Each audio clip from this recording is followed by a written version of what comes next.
ओम शांति। भगवत गीता श्लोक क्लास में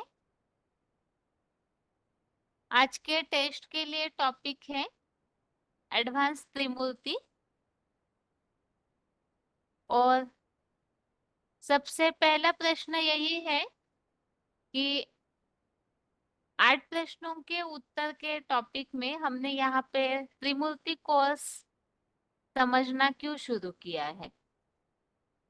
8 प्रश्नों के उत्तर में हम भगवान सर्वव्यापी नहीं है, एक व्यापी है, इस बात का उत्तर समझ रहे थे। तो इसमें हमने एडवांस त्रिमूर्ति कोर्स समझना क्यों शुरू किया है। कौन अनम्यूट है, रोल नंबर बताइए। 29, 20, 75। हाँ जी। हाँ, जो हम 8 प्रश्न समझ रहे थे ना, परमात्मा सर्वव्यापी नहीं है तो एक व्यापी कहाँ है। तो इससे हम तो समझ लिए कि परमात्मा सर्वव्यापी नहीं है, और एक व्यापी तो हम समझे कि जो शिव शंकर का एक व्यापी ही, शंकर के द्वारा ही शिव का एक व्यापी मैंने भगवान बनते हैं दुनिया में। मैंने वो सारे संसार दुनिया में मानते हैं निराकार को भगवान के रूप में। और जो सारे धर्मों में मान्यता है ना, तो और वो जो शंकर वाली आत्मा का भी जो पहला पुरुष दुनिया का, उस भी सर्व धर्म में मान्यता है, एडम आदम आदिदेव आदिनाथ के रूप में। तो लेकिन हम तो समझे कि भगवान आते हैं कलयुग अंत में, और कलयुग के अंत में आते हैं। तो क्या भगवान आकर के अधर्म का विनाश करते धर्म का स्थापना करने के लिए तो आते ही। जो अधर्म फैला हुआ है कि भगवान सर्वव्यापी नहीं है, तो एक धर्म का स्थापन करने आते हैं। तो आकर के आते तो क्या साधारण मनुष्य तन में, लेकिन वो साधारण मनुष्य मैंने जो, लेकिन भगवान का तो कर्तव्य है ब्रह्मा विष्णु शंकर के द्वारा स्थापना विनाश का पालना, ये तीनों कर्तव्य करना है। तो वो कैसे करते हैं, लेकिन वो जो साधारण रूप में होते हैं, जो ब्रह्मा विष्णु शंकर जो है ना, वो कलयुग में अंत में भी वो साधारण रूप में भी होते हैं। तो इसीलिए इस दुनिया में हम तो समझे भगवान आया हुआ है, तो मैंने गीता के अनुसार कलयुग में अंत तो अब चल रहा है और भगवान आ रहा है, आ गया है। लेकिन किस मनुष्य तन में आया हुआ है, किस वो 3 मनुष्य कौन है जो ब्रह्मा विष्णु शंकर का पाठ अदा करते हैं, भगवान शिव का कार्य को संपन्न करते हैं, उसको जानने के लिए हम त्रिमूर्ति जो एडवांस कोर्स जो हम समझ रहे हैं कि कौन सा वो व्यक्ति है, तीनों ब्रह्मा का पाठ विष्णु का पाठ शंकर का पाठ अदा करते हैं, भगवान शिव उनके द्वारा ही कर्तव्य का संपन्न करते हैं। उसको जानने के लिए हम ने ये त्रिमूर्ति जो कहानी जिसके रूप में जैसे हम त्रिमूर्ति का कोर्स समझ रहे हैं। ठीक है। ओम शांति। आगे अगला प्रश्न ये है, त्रिमूर्ति के कोर्स में अभी तक जो हमने समझा है उसके अनुसार किस किस साल में क्या क्या घटना हुई है। तो साल बताइए और शॉर्ट में वो घटना किस साल में ओम शांति। क्या घटना बताने है, सिर्फ लिंक बताते जाइए। हाँ माता जी, ओम शांति। ओम शांति। हाँ, 1936 में दादा लेखराज को सिंध हैदराबाद में साक्षात्कार हुए थे। वो 4 साक्षात्कार हुए थे उनको, विष्णु चतुर्भुज का और ब्रह्मा रूप का और श्री कृष्ण का और ये पुरानी दुनिया का विनाश और नई सतयुगी दुनिया का। तो ये साक्षात्कार उनको 1936-37 में हुए थे।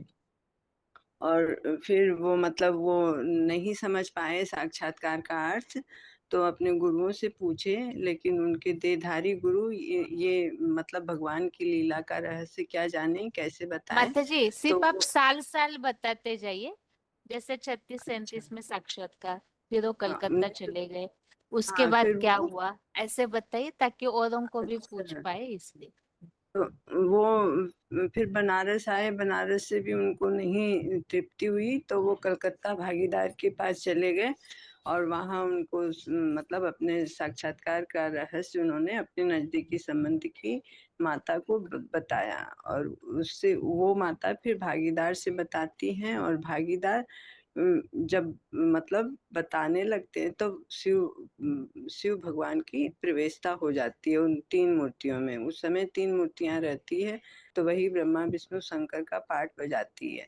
और वो मतलब भागीदार के द्वारा तो साक्षात्कार का रहस्य समझ में आता है, और एक पहले जो बड़ी माता होती है उनसे भक्ति मार्ग का फाउंडेशन सुनने और सुनाने का पड़ जाता है, और जो एक और माता होती है उनसे समझने का और धारण करने का फाउंडेशन उस समय पड़ जाता है।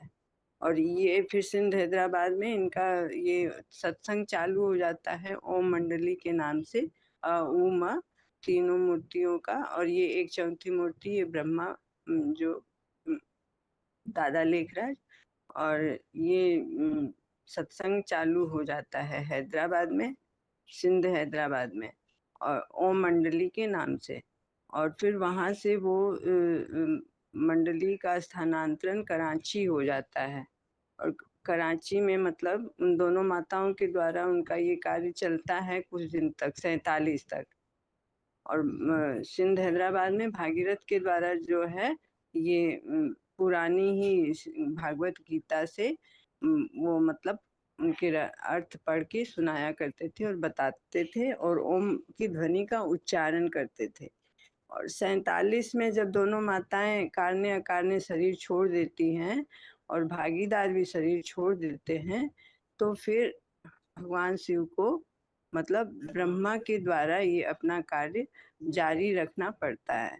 तो वो ब्रह्मा के द्वारा मतलब 1947 से ये कार्य उनके द्वारा ही चलता है। तो पहले ब्रह्मा उनको कोई नहीं जानता था, लेकिन मुरली में आया कि जब मतलब मैं प्रवेश करता हूँ जिसमें भी, उसका नाम ब्रह्मा रखता हूँ, तो वो फिर उनको ब्रह्मा के नाम से जाना जाने लगा। और ब्रह्मा कुमारी ईश्वरीय विश्वविद्यालय वो 51 में आ जाते हैं, राजस्थान माउंट आबू। तो वहां से फिर इस मतलब संस्था का नाम ब्रह्मा कुमारी ईश्वरीय विश्वविद्यालय नाम पड़ता है। और उसी बीच में वो ओम राधे मम्मा भी आती हैं, और वो मतलब ये देवी परिवार की पालना बहुत अच्छी तरह से करती है, तो उनकी सहयोगिनी बन जाती है ब्रह्मा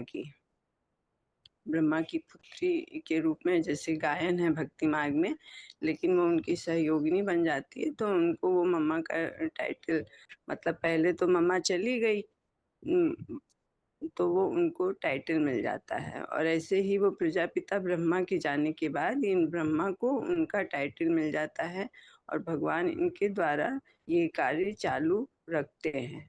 और फिर 51 से 68 तक ये गीता चलती है, जिसको मतलब वो वेद वाणी कहते हैं। वेद मतलब जानना, जानकारी, और वो वेद वाणी वो भगवान के मुख से जो मतलब ब्रह्मा के द्वारा निकलती है, उसको वेद वाणी कहते हैं।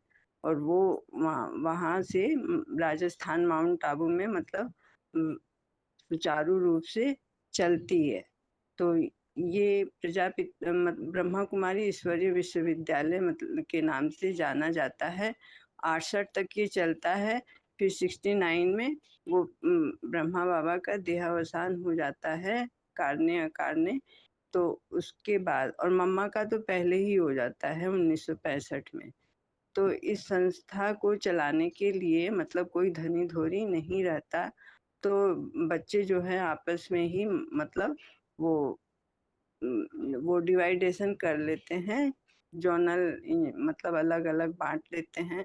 और उस समय से फिर इसका वो गिरना शुरू हो जाता है इस संस्था का।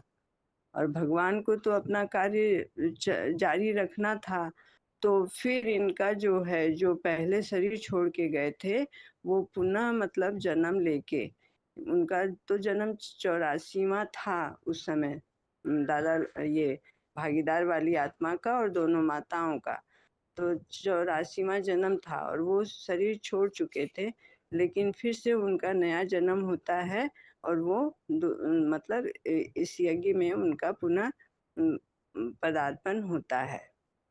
और इसका प्रूफ मुरली में भी आया है कि वो शरीर छोड़े थे जैसे 47 में, तो उस समय फिर ये मुरली में आता है कि आज से मतलब वो 20 वर्ष पहले या 25 वर्ष पहले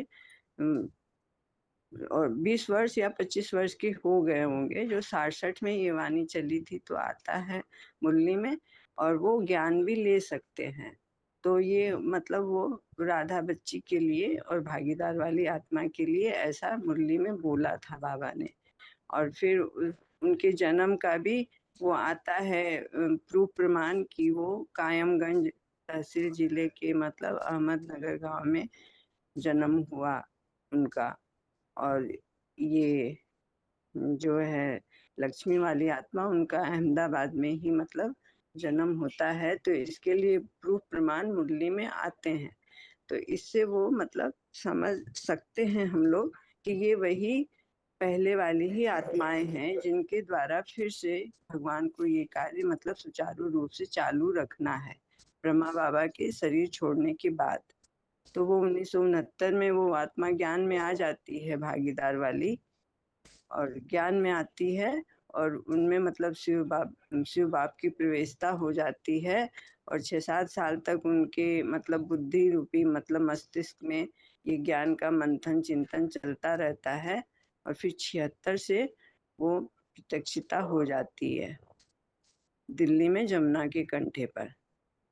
और वहाँ फिर ये आता है कि वो मतलब 2 फाड़ में ये बट जाता है। तो ये पीबीके और बीके ऐसे मतलब जो ज्ञान सुन के 2 तरह के ब्राह्मण पैदा होते हैं।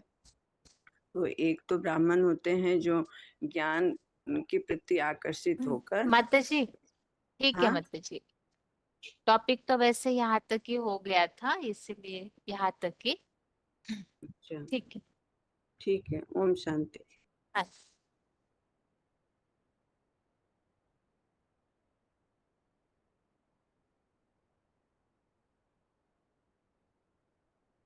आगे अगला फोन अनम्यूट है।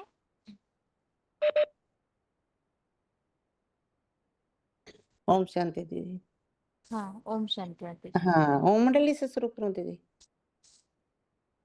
हाँ बताइए। हाँ। जैसे पहला प्रश्न है, जैसे शिव बाप जब सृष्टि पाते तो इनको ये दुनिया वाले कहते भगवान सर्वव्यापी है। भगवान सर्वव्यापी नहीं है, एक व्यापी होकर इस सृष्टि पर आते हैं। तो दुनिया वालों ने सब जगह ढूंढा, कहीं भी नहीं मिले, तो कण कण में कह दिया भगवान सर्वव्यापी है। तो भगवान तो 3 मूर्तियों के साथ आते हैं, ब्रह्मा विष्णु शंकर। इनमें 3 मूर्तियों में सबसे बड़े देव देव महादेव हैं, उनमें प्रवेश करके कार्य करते हैं। ये साधारण तन में आते हैं और प्रवेश करके कार्य करते हैं 3 मूर्तियों के द्वारा। ब्रह्मा के द्वारा स्थापना, विष्णु के द्वारा पालना और शंकर के द्वारा विनाश का कार्य करते हैं। तो ब्रह्मा को स्थापना स्थापना कराते सबसे पहले 1936-37 में ब्रह्मा बाबा का साक्षात्कार हुए। साक्षात्कार हुए हुए कि ये 4 हुए कि सजीव मूर्ति कृष्ण बच्चे के रूप में जन्म लेगा, जब पुरानी दुनिया जाएगी, नई दुनिया आएगी और भगवान आकर नई सृष्टि की स्थापना करते हैं। तो फिर ब्रह्मा बाबा को साक्षात्कार साक्षात्कार हुई कि ये प्रवेश करना नहीं कहा जाएगा। फिर ब्रह्मा बाबा को 12 गुरु बनाए थे, उन गुरुओं के पास गए। गुरुओं ने भी इन बातों का कोई रहस्य नहीं मिला। उन्होंने कहा गुरु भी बनाए, फिर पटदन ही गिर पड़े। फिर वो काशी बनारस गए। काशी बनारस में साधु संतों से मिले, उन्होंने कोई रहस्य नहीं मिला। फिर वो गंगा के किनारे चित्र बना बनाकर देखने लगे। गंगा के किनारे चित्र बना बनाकर देखने लगे तो अपने आप को बच्चा बुद्धि समझने लगे। इसलिए फिर वो उनको अपने पुराने भागीदार की याद आई, वो कलकत्ता गए। वो कलकत्ता के जवाहरी थे, उन्होंने अपने भागीदार को कारोबार सौंपकर हैदराबाद आए थे। है तो वो उनके पास गए, उनकी नज़दीकी की बहन थी, उन बहन को उन्होंने सारा साक्षात्कार का रहस्य बताया। वो बोलने में वो धारणावादी थी, उनसे बड़ी बहन थी, वो बोलने में सिंधहस्त थी। उन्होंने भागीदार को बताया। भागीदार और बड़ी माँ में शिव की प्रवेशता हो जाती है। तो ज्ञान का बीज माता ने तो सुना और सुनाया, भक्ति मार्ग का फाउंडेशन पड़ गया, और पिता ने समझा, सुना और समझाया, तो ज्ञान मार्ग का बीज पड़ गया। इन दोनों में ज्ञान मार्ग का बीज पड़ जाता है। फिर जब ब्रह्मा बाबा आते हैं तो वो नजदीकी की बहन से पूछते हैं, तो उन्होंने सारा साक्षात्कार का रहस्य बताया। तो उन्होंने खुशी का पारा चढ़ गया। उन्होंने सारा कारोबार तो भागीदार को सौंप दिया और खुद हैदराबाद आकर सत्संग शुरू कर दिया। फिर वो दोनों माताएं वह भागीदार भी दोनों तीनों आ जाते हैं हैदराबाद। तो 4 मूर्तियों के द्वारा यह कार्य चलता है, इसे ओम मंडली कहते हैं। गीता ज्ञान शुरू हो जाता है, एक तरफ से तो भक्ति मार्ग का सत्संग शुरू होता है, एक तरफ गीता ज्ञान शिव बाप के द्वारा प्रजापिता के द्वारा शुरू हो जाता है। इसे रुद्र ज्ञान यज्ञ, रुद्र ज्ञान अविनाशी रुद्र ज्ञान यज्ञ पड़ा।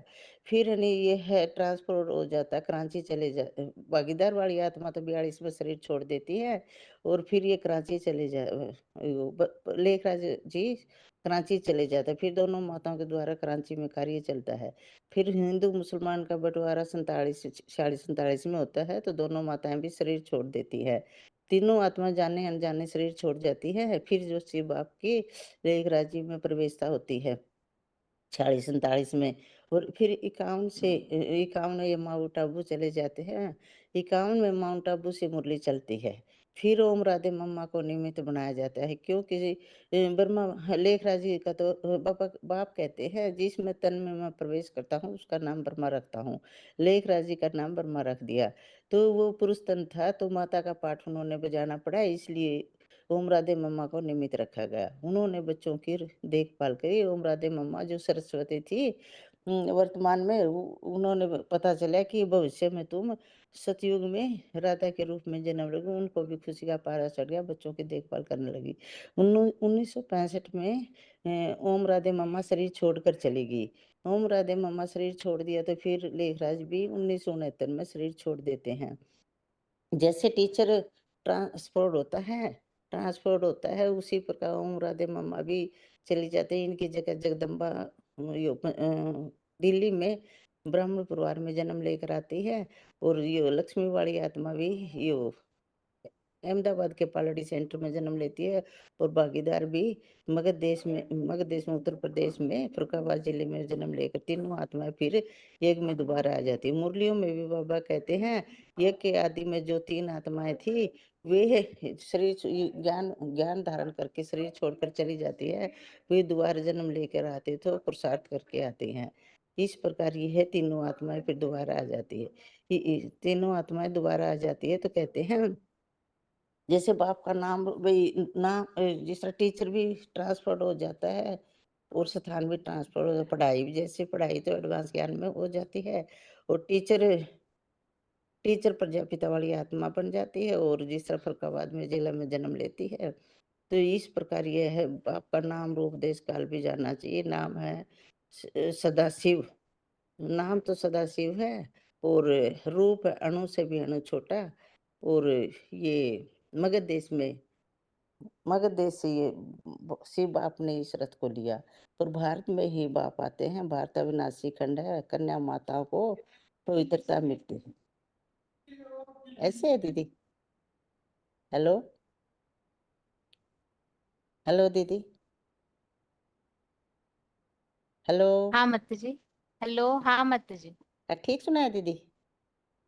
हाँ, एक जगह मत जी थोड़ा सा बोलने में फ्लो में ऐसे हुआ होगा। आपने ये कहा कि जो ओम राधे है वो दिल्ली में जन्म लेती है, वास्तव में नहीं, या जगदम्बा तो मान लिया। बोलने हाँ, थोड़ा सा वो बोलने के फ्लो में शायद ऐसे शब्द आ गया होगा, समझ में आ गया।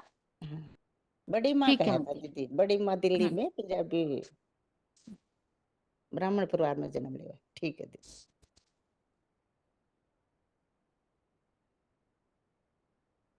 आगे अगला फोन अनम्यूट है।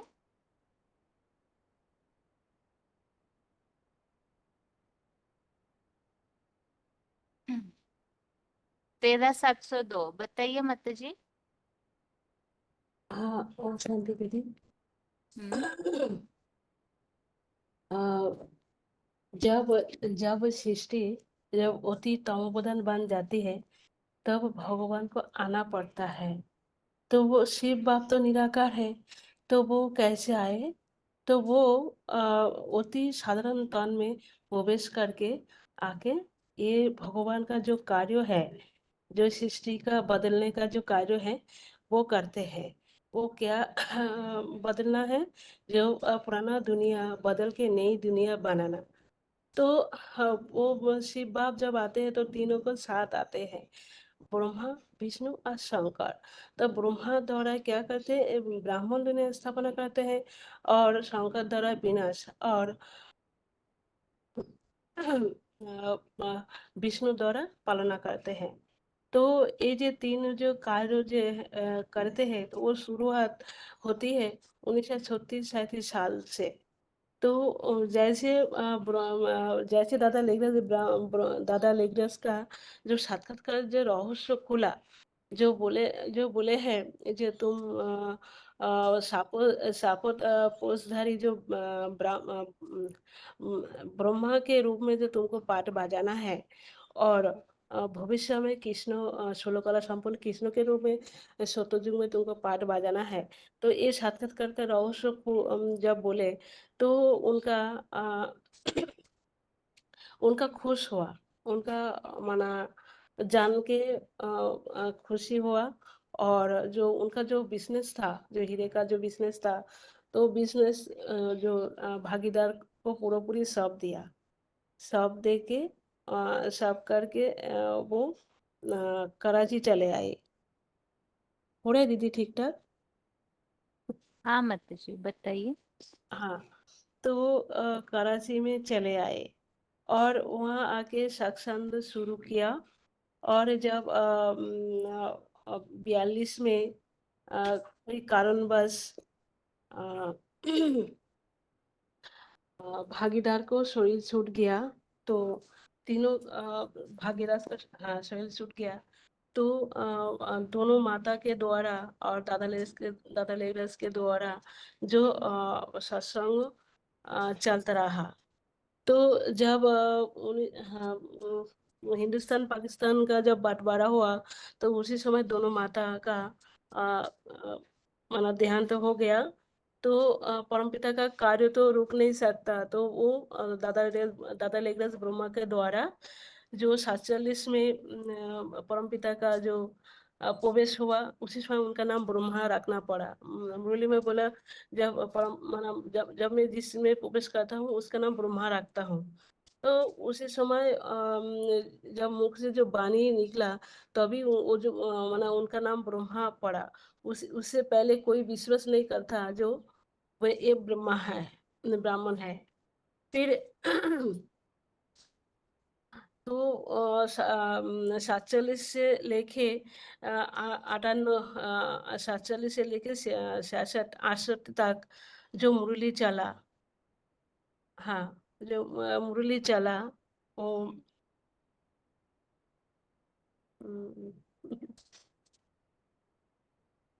ठीक से प्रैक्टिस नहीं किए माताजी। मैं तो प्रैक्टिस नहीं त्रिमूर्ति किया, तो पूरा सुन के जो बोले। एडवांस वालों को आना चाहिए। सृष्टि चक्र फिर भी डेट की प्रॉब्लम हो सकती है, लेकिन हाँ। और ये अनूठी योजना में जो है वो तो बहुत सिंपल दिया हुआ है, तो उसके आधार से थोड़ी प्रैक्टिस करनी चाहिए। ठीक है ठीक माताजी, अगली बार रेडी है होकर दीदी, फिर अगली बार बताइए। मैं एक्यूरेट थोड़ा प्रैक्टिस करके ठीक है। बताऊंगी मैं। ठीक है। ठीक है ओम बेटा। शांति। हाँ।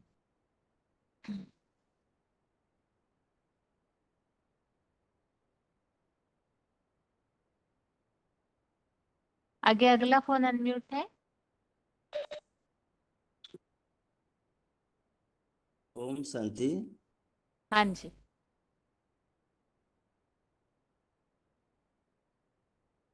काल से जो पढ़ा हुआ इतना बताएंगे ना, मूल से बताएंगे? आप इसके पिछले क्लास में नहीं बताए थे ना? बताया था, इतना तक बताया था। अच्छा ठीक है, आगे का बताइए फिर। आगे का बताऊंगा। अच्छा ठीक हाँ है। जी। और जो जब 1946-47 के परमपिता परमात्मा का अलौकिक परिवार के 3 सदस्य भागीदार और आदि तथा नजदीकी संबंधी माता देहावसान हो गए, तत्पश्चात परमपिता परमात्मा दादा लेखराज के तन में आए हैं। ओम शांति। तो कि ओम शांति क्या बोले कि आप बताइए, वो पहले से अच्छा, अनम्यूट किया तो माता जी पहले ओ से ही अच्छा बोलने अच्छा लगे, ठीक है। आप बताइए। हाँ, तो दादा लेखराज तन में आए वो 1900 जो 46-47 में, जब वहाँ पर जाकर 400 माता कन्या इकट्ठी हो गए कराची में, तो उस समय भगवान को तो उनका यज्ञ रचना बंद नहीं करना है, उनको तो आना ही है। वो दादा लेखराज के तौने आकर वहाँ पर वो दादा लेखराज रात को थोड़ा सा मुरली लिखते हैं, 10-15 पद लिखते हैं। फिर उसको वहाँ पर एक जो थी छोटी कन्या थी, वो कन्या ओम राधे नाम को कन्या थी, जिनको कि उनके निश्चय हुआ था कि मैं सतयुग में 16 कला संपूर्ण जो महाराजकुमारी राधा बनेंगे। और अभी भी मैं जगदम्बा सरस्वती हूँ, वो क्लास कराया था। तो वो उसके वो क्लास में पढ़कर समझाते थे। और इसी इसी प्रकार वहाँ पर जो 2-3 वर्ष मुरली चला, उसके बाद मुरली में आया कि हमको तो भारत में, वो तो पाकिस्तान के था, हमको तो भारत में यज्ञ स्थापना करना की है। तो इसलिए वहाँ पर फिर यज्ञ उठा माउंट आबू लेने के लिए प्रयास की और माउंट आबू यज्ञ चल गए। जो माउंट आबू में जब जाकर वो पहुँचे, तो वहाँ पर एक ब्रह्मा बाबा को ही और ममा को सबने पहचाना, और वो तीन तो नहीं थे। तो वहाँ पर ब्रह्मा कुमारी ईश्वरीय विश्वविद्यालय नाम पड़ा। ब्रह्मा के नाम पर ब्रह्मा कुमारी ईश्वरीय विश्वविद्यालय नाम पड़ा। और वहाँ पर सब लोग वो जो प्रसार प्रसार हुआ, वो ब्रह्मा बाबा के नाम से सब काम चला, मामा के नाम से सब काम चला। तो जब ऐसे भी कुछ दिन तक चला, तो 1900 वो यज्ञ आरंभ हुआ। तो 51 से 68 तक जो मुरली चला, ये ज्ञान मुरली, जो वाणी चला, उसको ज्ञान मुरली नाम के प्रसिद्ध हुआ और ज्ञान मुरली नाम पड़ा उनका। फिर जब 1965 तक मुरली चलने के बाद जो उन माने मम्मा का देहावसान हो गए 1965 में। इसके बाद जो 65 में वो वहाँ पर मम्मा की जगह पर आ गए कि प्रकाश मणि दादी, और बाबा ब्रह्मा बाबा थे। तो वहाँ पर थोड़ा सा यज्ञ में खिटपिट हुआ। फिर जब ब्रह्मा बाबा 1969 में शरीर छोड़ दिए, तो साकार जो बाबा का जो साकार मुरली बंद हो गया, साकार तन भी खत्म हो गया। पर बच्चे सब अनिश्चय हो गए और विदेशीयता आ गए। तो 1969 के बाद वहाँ पर जो बच्चे थे, तो वो जो विदेशी बच्चे बच्चे थे, वो यज्ञ को द्वापर युग जैसे विधर्मियों का माने खंड खंड हो गए, जो दुनिया को खंड खंड बनाने लगे, ऐसे ही यज्ञ में विदेशीयता आ गए। वो तो यज्ञ को माने जोन जोन बनाकर वो सब जोनल इंचार्ज बन गए, विदेशीयता आ गए। वहाँ पर द्वापर युग का आरंभ हो गया। इसके बाद जो तो प्रकाश मणि दादी भी शरीर छोड़ दिए। जानकी दादी उनके बाद ये संचालिका रूप में बढ़ गए। तो वही विदेशी चल रहे हैं। फिर किसी दिन तो जो जैसे ही जंगल कभी एक शेर चले जाएगा, तो जंगल कभी खाली नहीं पड़ेगा, ऐसे ही दूसरा शेर आ जाएंगे वो जंगल के लिए। ऐसे ही वहाँ पर हुआ। जब 69 में बाबा चल गए, तो 65 में जब मामा चल गए, ये जो पुरानी तीन थे, वो पुरानी जो पहला जो सेवक राम और बड़ी माता छोटी माता थे, तो उनमें से पहले पहले तो छोटी माता आकर जो हमारा अहमदाबाद पालोडी सेंटर में कि वो आकर ज्ञान ले लिए। और बाबा के ब्रह्मा बाबा शरीर छोड़ने के बाद 69 में बाबा भी ये दादा से ये सेवक राम, वो तो पुणी ये तो तीनों आदमी जैसे कि हमारा गीता में आया है ना, कोई योग भ्रष्ट व्यक्ति का कभी अकल्याण नहीं होगा, वो कुछ माने पद भ्रष्ट नहीं होगा, वो दोबारा फिर जन्म लेकर फिर पुरुषार्थ कर उनको वो पद भी मिल जाएगा। जैसे कि 40 में बताया कि पार्थ नाव यह अमृतम विनाशम तस्य विद्यते न ही कल्याण कृतम दुर्गतिन तान गच्छति। कोई भी कल्याणकारी व्यक्ति जो कि विवस्वत बच्चे को विवस्वत का जो ज्ञान सूर्य बच्चे कभी भी दुर्गति को नहीं पाएंगे। जो टेकी वो 45 में ही बोला है, प्रजतन जतामान जोगी तु संस्कृति क्लिबिसम अनेक जन्म संस्कृति तत्व जानती परम गति। ये भी अनेक जन्म जो पुरुषार्थ करने के बाद ये फिर विष्णु रूप परम पद को पा लेते हैं। ऐसे ही वो तीन धीरे धीरे वो यज्ञ में आ गए।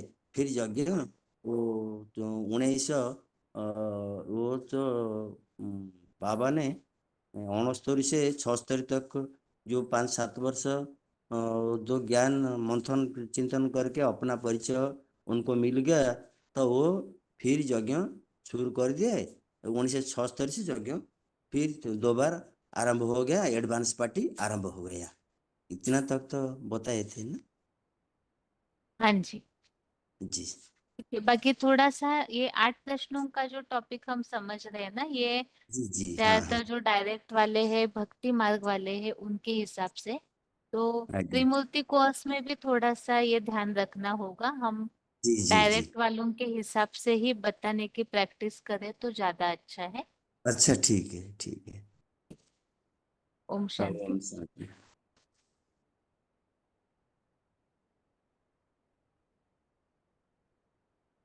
आगे अगला फोन अनम्यूट है। हेलो ओम शांति दीदी।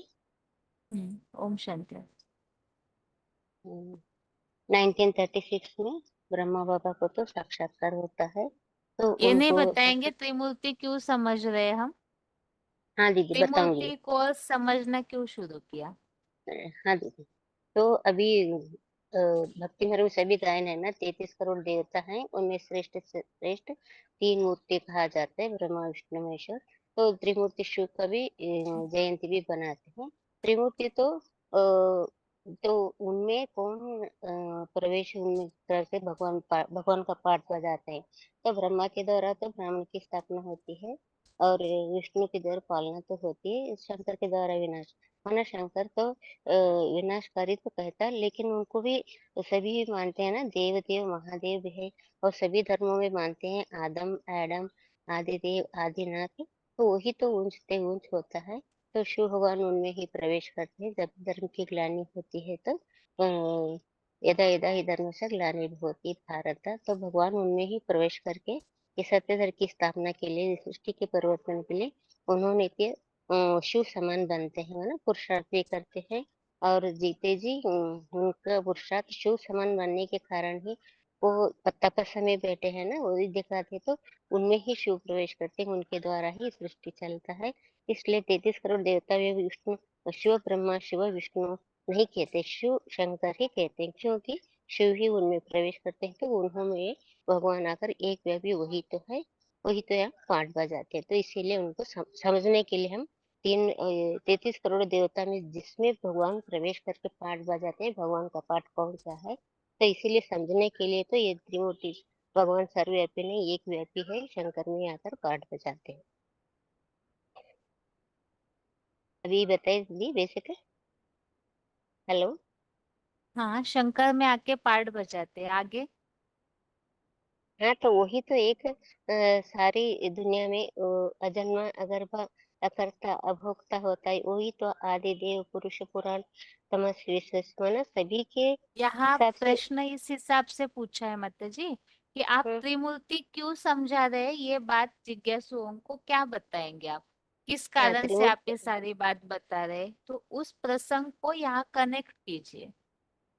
हाँ माना त्रिमूर्ति शिव को क्यों बता रहे माना, 3 मूर्तियों के द्वारा शिव तो इस सृष्टि पर आते हैं, तो तीनों के द्वारा कार्य होता है।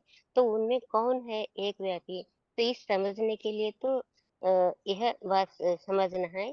तो वही ब्रह्मा विष्णु महेश्वर माना, ब्रह्मा गुरु ब्रह्मा गुरु विष्णु गुरु देवो महेश्वर गुरु साक्षात पर ब्रह्मा कहते हैं ना। तो सबसे ऊंचे ते ऊंचा ब्रह्मा तो सूक्ष्म में पहला स्थान है, बीच में है विष्णु, बाद में है महादेव, मतलब देव देव महादेव भी है, तो उन्हीं उन्हीं उनमें ही शिव भगवान प्रवेश करते हैं ना दीदी। तो वही तो भगवान का सर्वव्यापी नहीं, वही एक व्यापी है, ऐसा समझ सकते हैं ना दीदी। हाँ हेलो। माताजी। हाँ हाँ तो जी, हाँ दीदी। और बेसिक इसका स्टार्टिंग बताऊं दीदी। हेलो। यही तो बता रहे हैं ना कि आपको यहाँ आपको पूछने की आवश्यकता नहीं माताजी। आपको अपने बातों के फ्लो में ही इस बात को जोड़ना है कि शंकर हाँ ही ठीक है। भगवान का एक व्यापी स्वरूप है, वो अभी इस दुनिया में प्रैक्टिकल में है। तो प्रैक्टिकल में कहाँ पार्ट बजा रहे हैं, क्या कार्य कर रहे हैं, उसे समझने के लिए ही हमें इस कहानी को समझना है। हाँ जी। तो ऐसे भगवान बोल अभी। करके आप अपनी बात को शुरू कीजिए। अच्छा। हाँ दीदी, हाँ दीदी, ठीक है। अभी तो हमें त्रिमूर्ति शिव को क्यों जानना चाहिए, तो भगवान को तीन मूर्ति के द्वारा आते हैं ना, तो तीन मूर्ति में कौन है ये समझना है। वो तो उनका तो अभी प्रैक्टिकल में पाठ चल रहा है, तो कहाँ है माना। भगवान तो जब धर्म की ग्लानि होती है तभी भगवान इस सृष्टि पर आते हैं, इस शंकर के द्वारा ही प्रवेश करके पाठ बजाते हैं। तो वही भक्ति मार्ग में भी उनको ही गाने करते हैं ना। देव देव महादेव भी कहते, गुरु ब्रह्मा गुरु विष्णु गुरु देवो महेश्वर कहते। तो उनका पाठ अभी प्रैक्टिकल में पाठ चल रहा है, तो इनको हमें पहचानना चाहिए। अगर इनको भी पहचानेंगे तो अभी हम सारे को भी समझा सकते हैं। तो अभी इसी सृष्टि मंच पर वो आ गए हैं। धर्म की ग्लानि होती तो आते हैं। इसके लिए प्रूफ यदा यदा हि धर्मस्य ग्लानिर्भवति भारत अभ्युत्थानम् अधर्मस्य तदात्मानि सृजाम्यहम्, माना भगवान जब धर्म की ग्लानि होती है और कलयुग के अंत में ही सभी धर्म वाले मौजूद भी होते हैं, और इसी समय पर वो आते हैं अधर्म को विनाश कर सत्य धर्म की स्थापना के लिए। परित्राणाय साधनाय विनाशाय च दुष्कृतम्, तो दुष्कर्मियों का विनाश करने के लिए और सत्य धर्म स्थापन के लिए भगवान बाप इस सृष्टि में पर आए हैं। तो उन्होंने अभी प्रैक्टिकल में उनका पाठ चल रहा है, माना गीता में भी आया है, अध्याय 9 के श्लोक में 11 में आया है।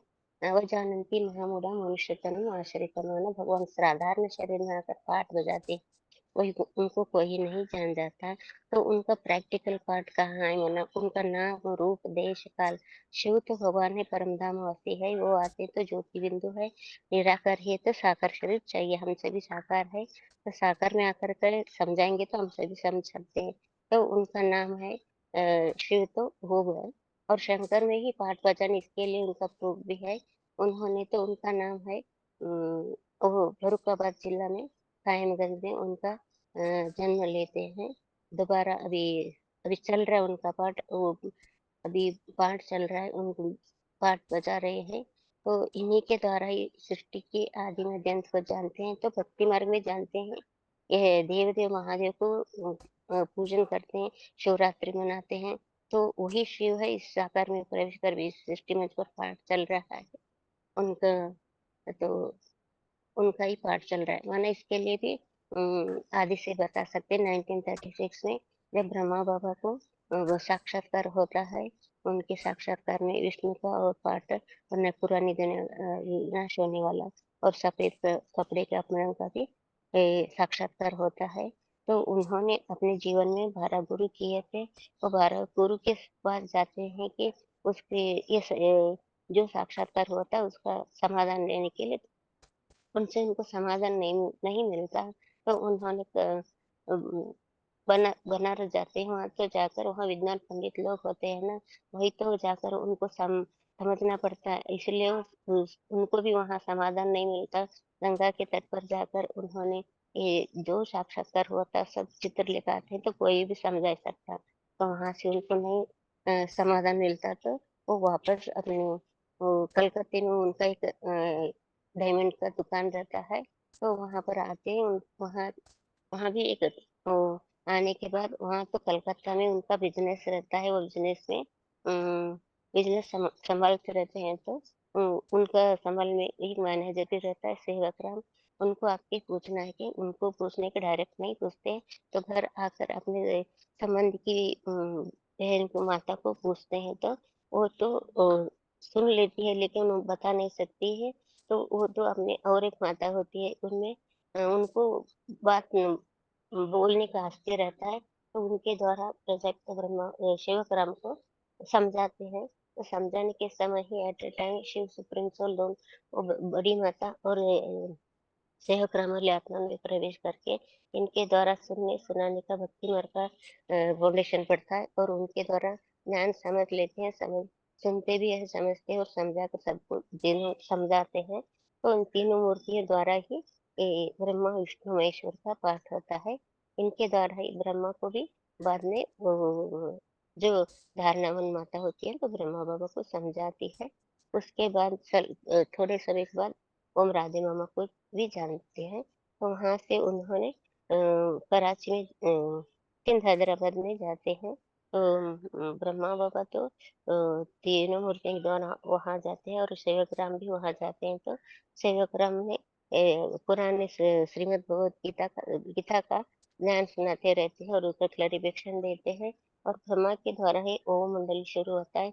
ओम ओम उच्चारण करते हैं तो ओम उच्चारण से सभी जो भी बाबा के इसमें आए हुए माताएं रहते हैं वो भी साक्षात्कार में जाते हैं, ज्ञान में जाते हैं, तो उनको भी खुश होता है। तो कराची वहाँ से सिंध हैदराबाद से 1940 नहीं कराची में जाते हैं। वहाँ कराची में जाने के बाद वहाँ 400 माताओं के द्वारा वहाँ शुरू होता है कराची में। तो वहाँ पर मोडली तो नहीं चलता, लेकिन 1942 में सेवक राम बाबा शरीर छोड़ते हैं और 47 में हिंदुस्तान पाकिस्तान का बंटवारा होता है। तो उसी समय दोनों माताएं भी वो शरीर छोड़ते हैं। शरीर छोड़ने के बाद ब्रह्मा बाबा में जब उसी 1947 में शिव का प्रवेश होता है तभी उसका यादगार होते हैं, तभी उनका नाम ब्रह्मा पड़ता है। उनके द्वारा वहां से मुरली चलती है और और हिंदुस्तान पाकिस्तान का बंटवारा होता है तो उनका स्वर्ग का मॉडल वहाँ 400 माताओं के द्वारा मॉडल स्थापन होता है।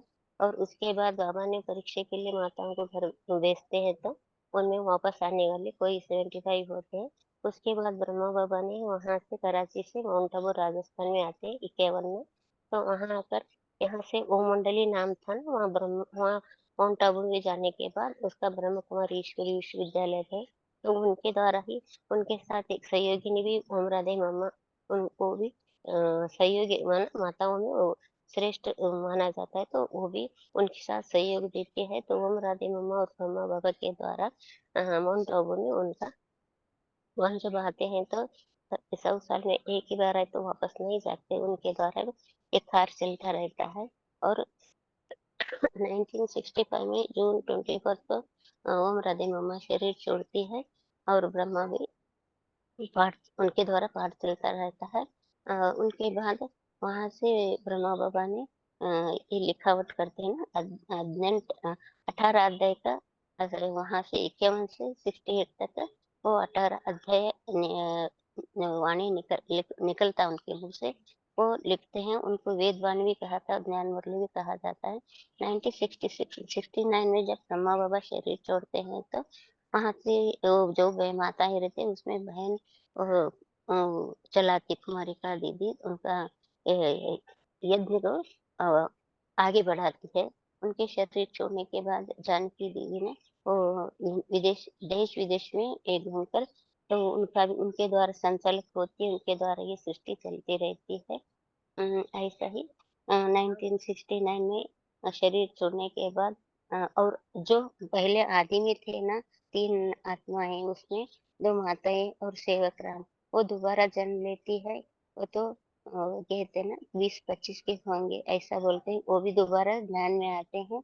और पालडी सेंटर में उनका तो उनका ये पार्ट भी है ना, वो भी वहाँ ज्ञान लेते हैं। तो उसको पार्टी सेंटर अहमदाबाद को बीज सेंटर भी कहा जाता है। उनके द्वारा आगे ही ये चलता रहता है। वरना उनके एज में 32 की एज में सेवक राम और वो जो माताएं थे दो भी, उनके दो नहीं है ना, भागीदार और वो माता के द्वारा वो दोनों आते हैं ना, तो उनके द्वारा ये फिर शिव भगवान में प्रवेश करके कार्य करते रहते हैं। तो यही अभी चलता रहेगा। उसके उसके बाद ही दीदी इतना ही है जरा। हेलो, ठीक है माता सुनते जी, हो? थोड़ा सा बाकी किताब कोर्स की लिंक तो ठीक से बताई आपने, लेकिन जैसे बाहर वालों के हिसाब से थोड़ा बेसिक वालों को बताने जैसी बातें मिक्स न हो तो ठीक है।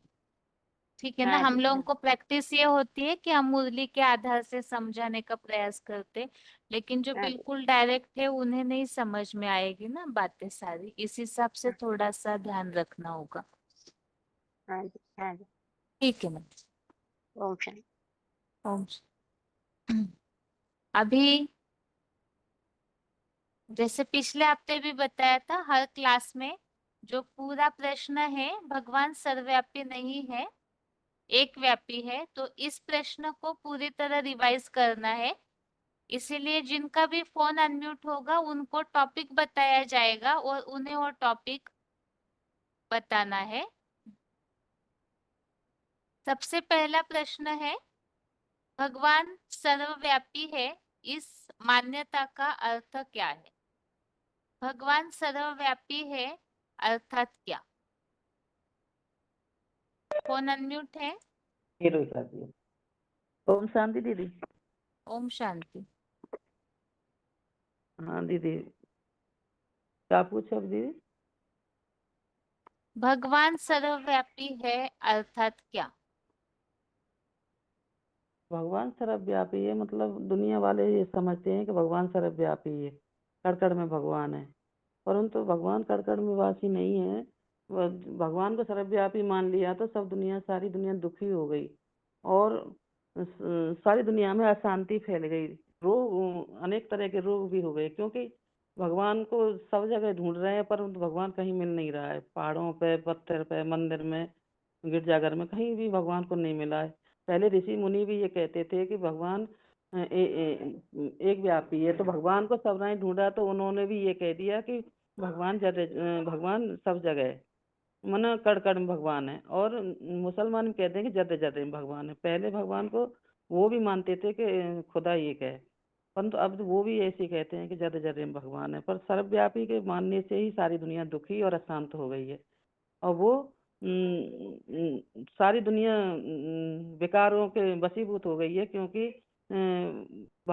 एकाग्रता नहीं मिल रही है ना उनको। एक भगवान को याद करने से ही एकाग्र मन होता है, और बुद्धि को बिखरने से, जगह जगह भगवान को मानने से बुद्धि बिखर जाती है, तो भगवान एकाग्र मन हो पाता है। तो इसलिए सारी दुनिया दुखी है भगवान को सर्वव्यापी मानने से।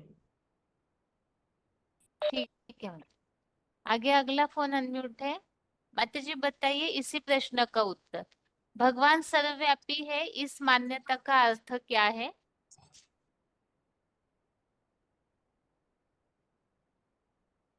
16743। माता जी फोन अनम्यूट है आपका। हेलो दीदी, ओम शांति। ओम शांति। बताइए हाँ, माता जी, भगवान सर्वव्यापी है अर्थात क्या?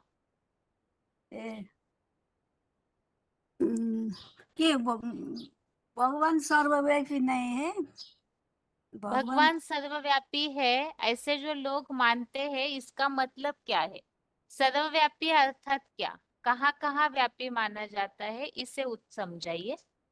मेरा तो क्लास भी सब छूटा 2 महीना से। फिर भी बोलती हूँ।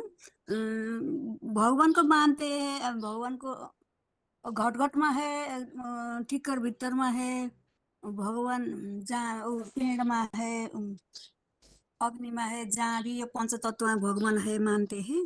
फिर भगवान को 24 अवतार मानते हैं। भगवान कुत्ता, बिल्ली, बुंगू का अवतार, अनेक अवतार दिखाते हैं।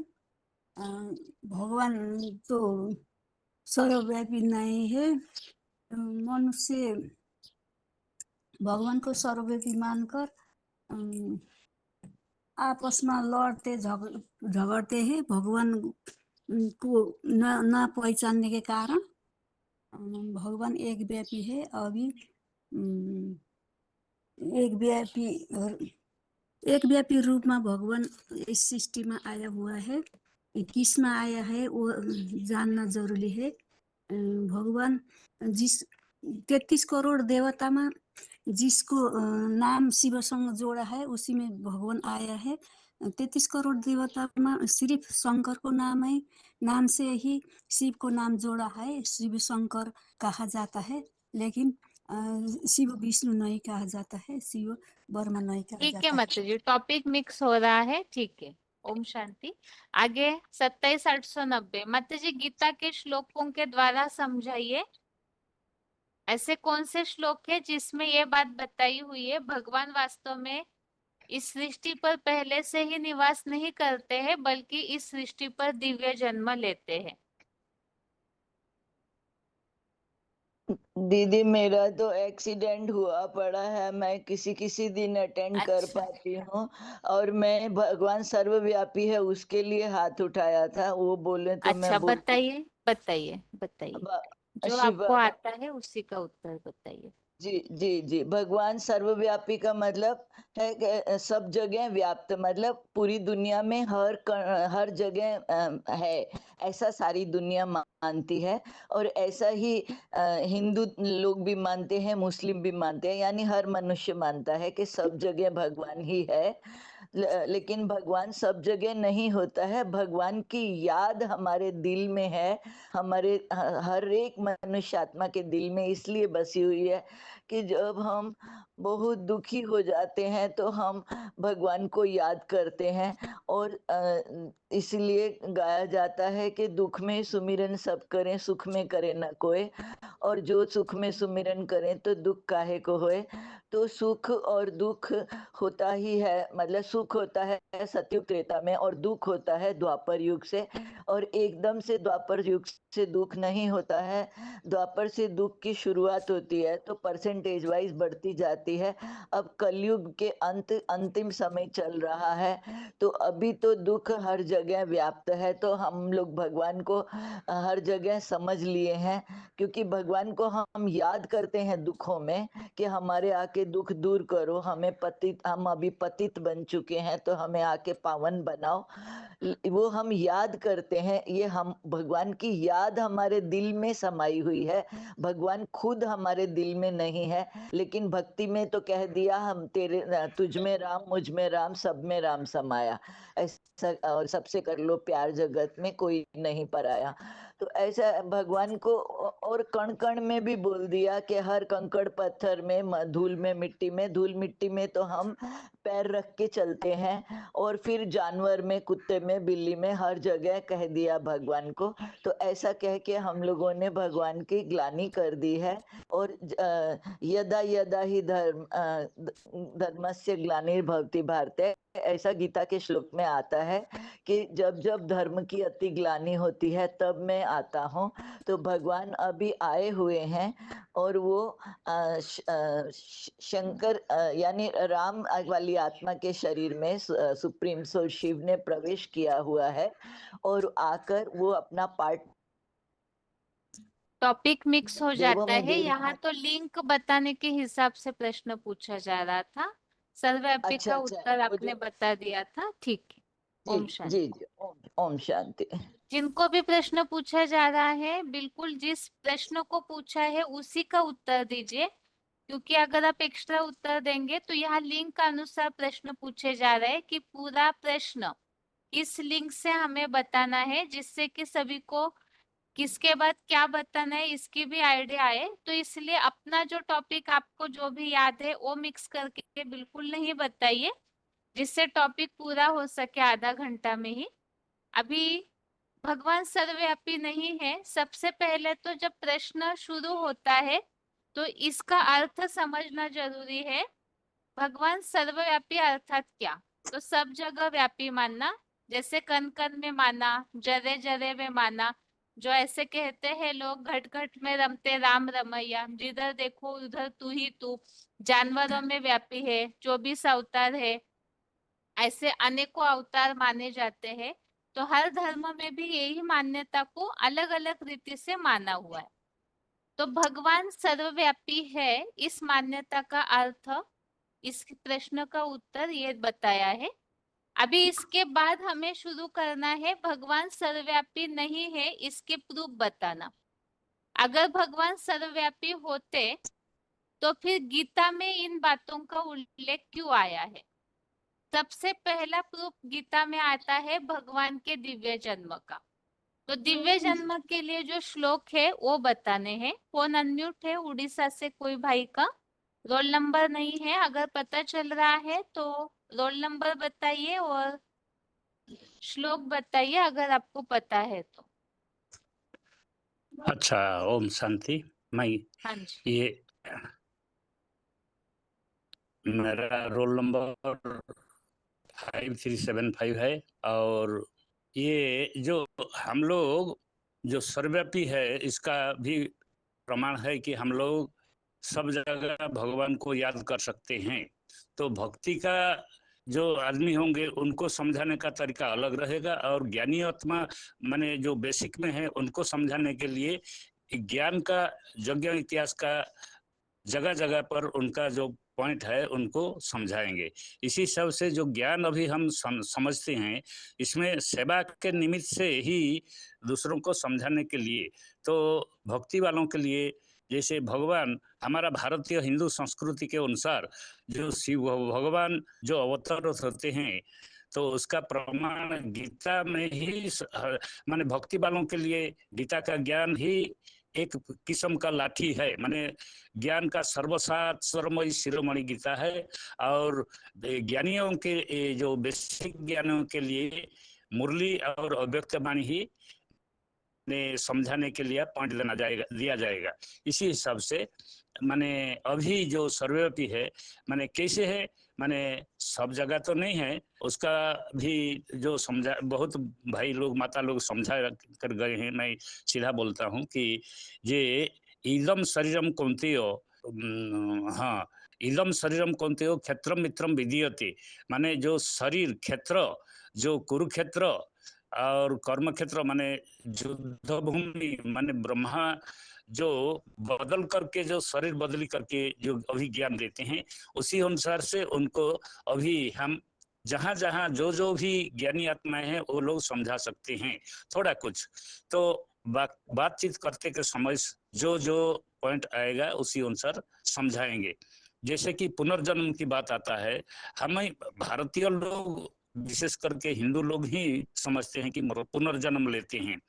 ये जन्म के बाद मृत्यु निश्चित है, मृत्यु के बाद जन्म लेता है, ये गीता में है। तो उसी अनुसार हम लोगों को अभी माने बाबा का जो शरीर मिला है इसका परिचय जो मुरली अव्यक्त वाणी में 1976 से जो परिचय दिया है उसी अनुसार हम इस बाबा को पहचाने, जो एडवांस वाले भाई लोग तो ये ज्ञानी आत्माएं, तो इसी अनुसार उनका परिचय देना पड़ेगा। और वहाँ जो मुरली जो बाबा जो सुनाए हैं और पिछले जन्म जैसे बाबा कहते हैं कि तुम लोग सब जो ज्ञानी मेरे को जो पहचानते हो पिछले जन्म में मेरे साथ संपर्क था, उसी अनुसार हम ही लोग जो बाबा को पहचाना है वही लोग ज्ञान में आए हैं।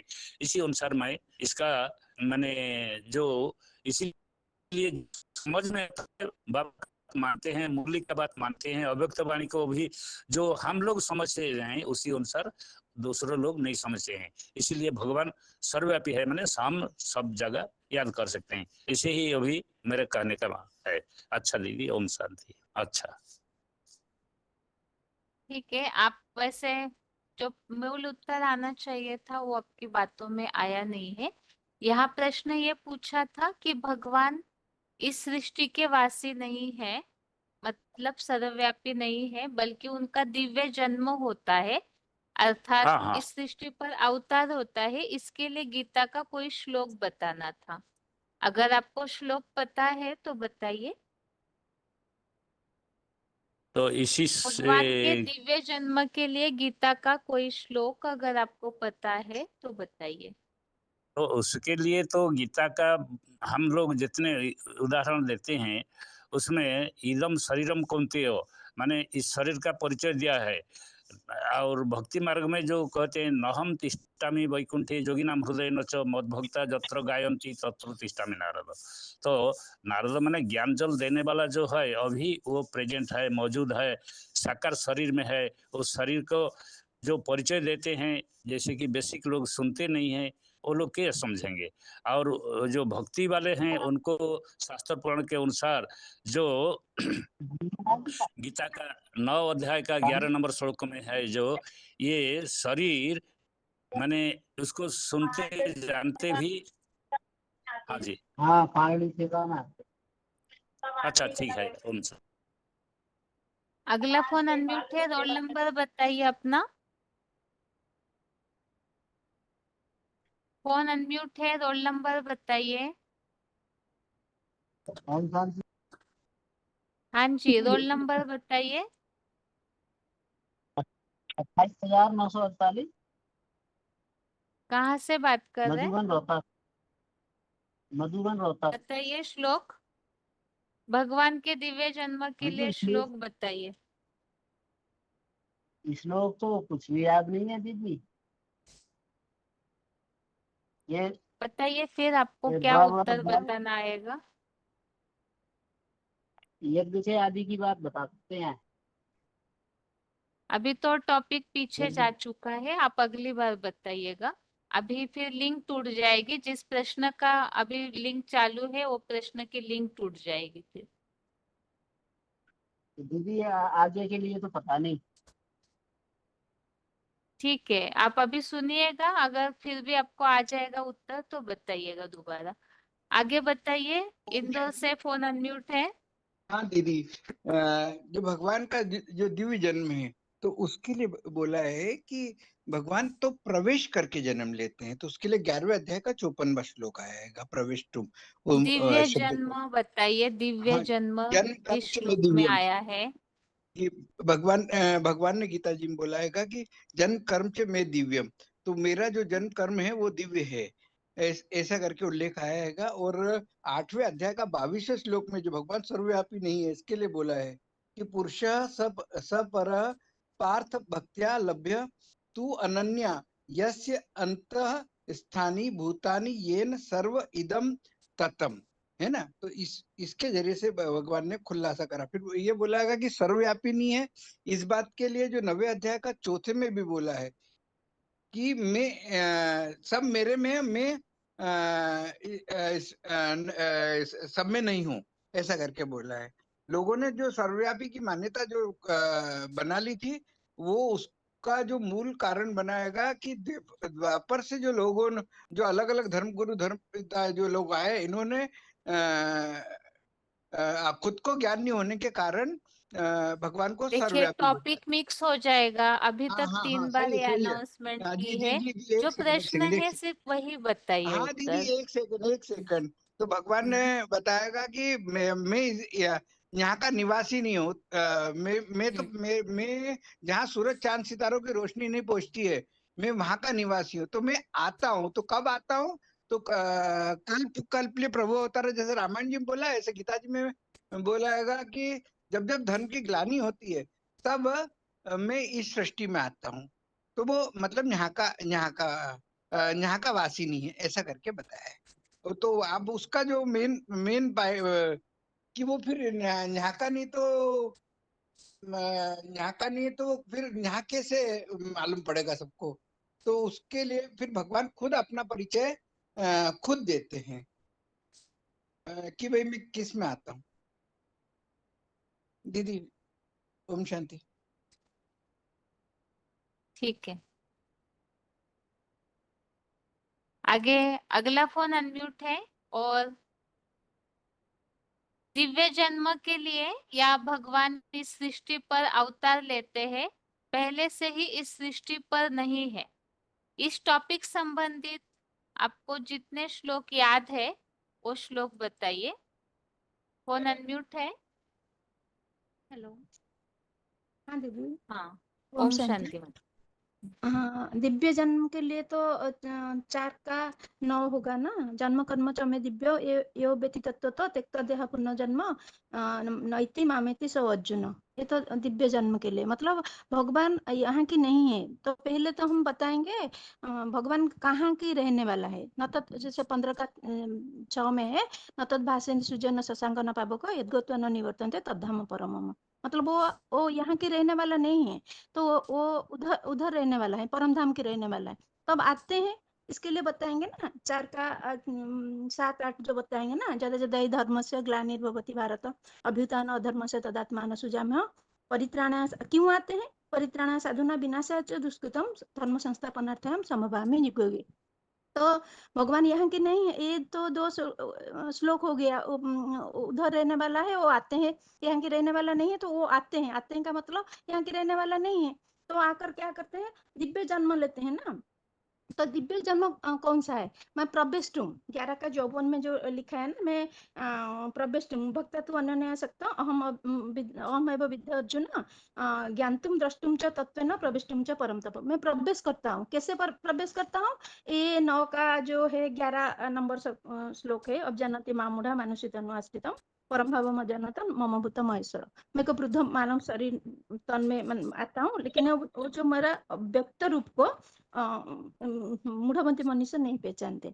ये बताएंगे श्लोक दीदी। हाँ ठीक है माता जी। आगे अगला टॉपिक, इसी प्रश्न को रामायण और गीता दोनों में आए हुए सारे जितने आपको याद है उल्लेख वो बताइए कि भगवान इस सृष्टि के वासी नहीं है बल्कि दिव्य जन्म लेते हैं।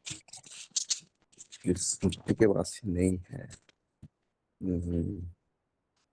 रामायण का,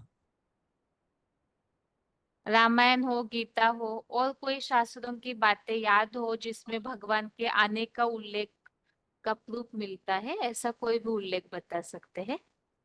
ये तो नहीं, रामायण का नहीं जानता हूँ। अच्छा गीता ठीक है, गीता का ही बताइए। ये परम धाम मेरा घर है, अव्यक्त अक्षर इति उक्त तम आहुम परमाम गति यह प्राप्य न निवर्तन्ते तद्धामम परमम मम। 8 का 21 में है और 15 का 6। ये दोनों परम धाम में रहता हूँ। दिव्य जन्म के और भी श्लोक बताइए जो आपको याद है। इस सृष्टि पर आते हैं, परम धाम का निवासी है, ये तो हो गया। इससे ये प्रूफ होता है कि वो यहाँ के नहीं है। जी हाँ। अभी आते हैं इससे संबंधित, सृष्टि परिवर्तन से संबंधित जो श्लोक है, ऐसे श्लोक बताइए। नहीं, आने का श्लोक है तो अब जानन्ति माम मूढ़ा मानुषम तनु आश्रित परम भावम अजानन्ति मम भूत महेश्वरम।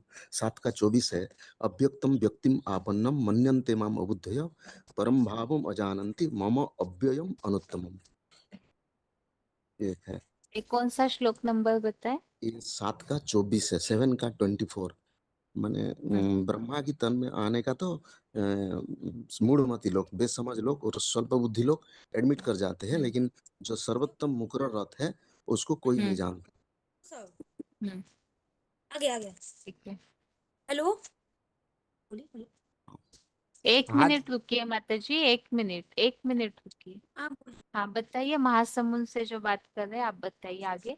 हाँ दीदी, ओम शांति। विजय भाई बोल रहे हैं बनारस से।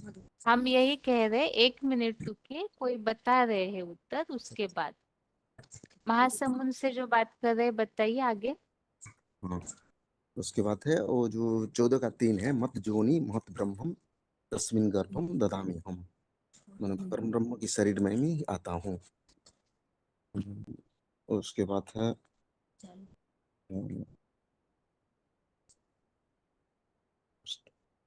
उसके बाद है 13 का 1 है, इदम शरीरम कौन्तेय क्षत्रम इति अभिधीयते।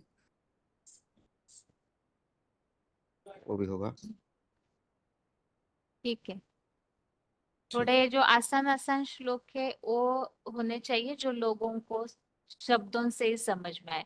ये जो श्लोक वैसे जो चुने हुए हैं पहले से ही, जैसे जन्म कर्म च मे दिव्यम, भगवान का दिव्य जन्म है, अर्थात जन्म लेते तो इस सृष्टि पर आते। और सबसे कॉमन श्लोक तो यदा यदा हि धर्मस्य वाला जो है, और अवजानन्ति माम मूढ़ा, ये सब जन्म से रिलेटेड श्लोक ही है ना। तो ये सब श्लोक जो है ज्यादातर दुनिया में सब जानते हैं, तो वो सुनने से लोगों को विश्वास भी फट से हो जाएगा इस हिसाब से।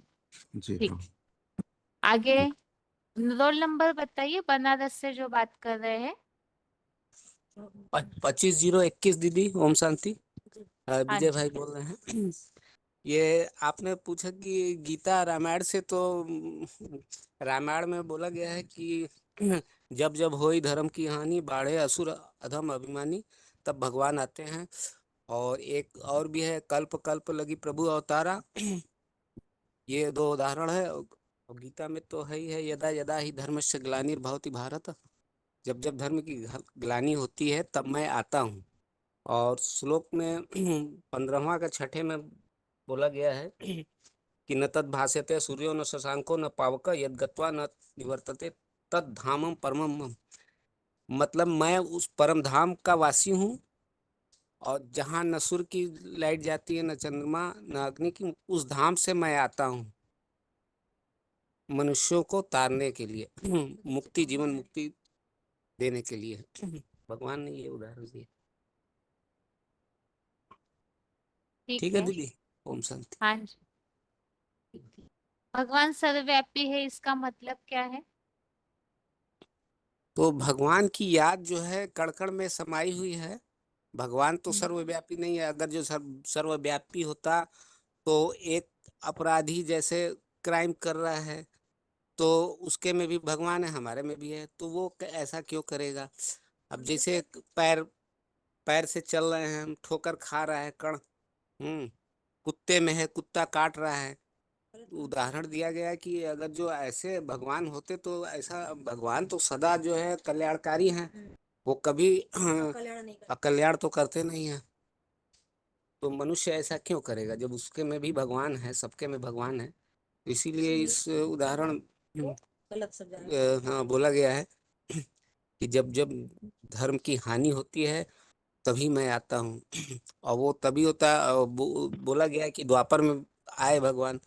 लेकिन जब द्वापर में भगवान आएंगे तो फिर कलह कलेश का युग स्टार्ट क्यों करेंगे? वो तो सत्य की स्थापना करेंगे, सच्चाई पर चलेगा दुनिया। सतयुग आना चाहिए। ठीक। ठीक। ओम शांति। ओम शांति। आगे इसी टॉपिक में अभी जैसे भक्ति मार्ग की बहुत सी बातें हमने समझी थी। भगवान इस सृष्टि के वासी नहीं है, बल्कि ऊपर रहते हैं। तो इसके लिए भक्ति मार्ग में और क्या क्या बातों का उल्लेख मिलता है?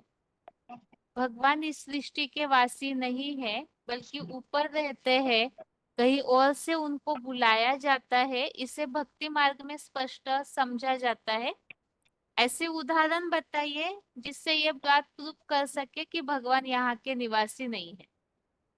कौन अनम्यूट है? हेलो टाइल नंबर से जो जुड़े हेलो हैं, हाँ जी, रोल नंबर बताइए। 2021555132। हाँ हेलो। हाँ, जो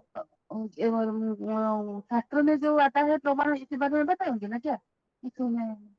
हाँ जी, हेलो। शास्त्र में जो सुनाई दे रहा आता है ना, है, जो बोलते हैं कि बताते जाइए उत्तर। हेलो उत्तर हेलो। बताते जाइए, हमें आपकी आवाज सुनाई दे रही है। अच्छा अच्छा, हाँ। शास्त्र में आया है कि कल्प कल्प लगे प्रभु अवतार। बोलते हैं कि हर कल्प में प्रभु परम धाम को छोड़कर सृष्टि पर आना पड़ता है। इसी सृष्टि पर आना पड़ना माना क्या है? 4 युग में क्या भगवान आते हैं? क्योंकि 4 युग को लेकर एक कल्प होता है। तो मैं सब युगों में नहीं आता हूँ। जब कलयुग अंत और सतयुग आदि में आता हूँ। और भी रामायण में बोला है कि जब तब हुई धर्म की ग्लानि, बढ़े असुर अधम अभिमानी, तब परम धाम प्रभु अवतारे। तो जब धर्म ग्लानि होता है, मैं सृष्टि पर आता हूँ। तो मैं सदा हर युग में नहीं आता हूँ। युग युग माने संधि काल जो होता है, और कलि युग और सत्य युग में मैं आता हूँ।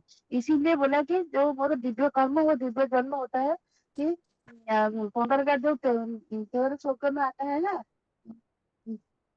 15 का 13 श्लोक में आता है, 13 श्लोक होता है। जाम्यवस्य च भूतानि धारायामे अहम अदोषा पुष्पामि च औषधि सर्वा सोमा भूत्या रसात्मक कि मैं प्रपंच में यदि पृथ्वी पर प्रवेश करके प्राणियों का जोग बल द्वारा पोषण करता हूँ और ज्ञान रस स्वरूप जो सोमरस होकर सब प्राणी औषधियों को पुष्ट करता हूँ। ये इसीलिए श्लोक किस हिसाब से लिया माता जी आपने? दिव्य ये जन्म श्लोक किस और प्रसंग दिव्य में कर्म। लिया?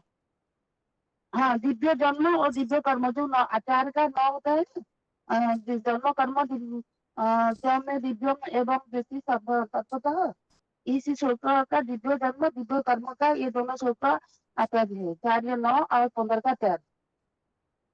कर्म होता है ना जो पोषण करते हैं, अभी अधर्म अभी कैसे यही कर्म करते हैं। बताया कि थोड़ा सा सिंपल श्लोक लीजिए जिन शब्दों से ही लोगों को सुनते ही पता चले कि हाँ ये भगवान के दिव्य जन्म के हिसाब से ही बातें हैं, तुरंत लोगों को समझ में आनी चाहिए, ऐसी बातें होनी चाहिए। और एकदम एक होता है गहरी जो 10 बातें का श्लोक डायरेक्ट होता है। वालों को हाँ, कैसे पता चलेगी? हाँ, जो 10 का दो होता है कि न मैं विद्युत सुरगण प्रभु न महेश्वर अहम आदि ही सर्वथा मैं मते मते देवता व मुनि ऋषि विद्वान पंडित कोई जानते नहीं कि मैं सबका आदि हूँ। तो इसीलिए मेरा परिचय कोई दे नहीं सकते। मैं जब आती हूँ मेरा परिचय और बच्चे का परिचय देता हूँ। ठीक है माता जी। आगे अगला और फोन शांति बहन अनम्यूट है और प्रश्न ये पूछा है कि भक्ति मार्ग में ऐसे क्या बातें मिलती है जिससे हम ये बात स्पष्ट कर सकते हैं कि भगवान ऊपर के निवासी है। गीता की बात हो चुकी है। माता जी रोल नंबर सुन लिया आपका।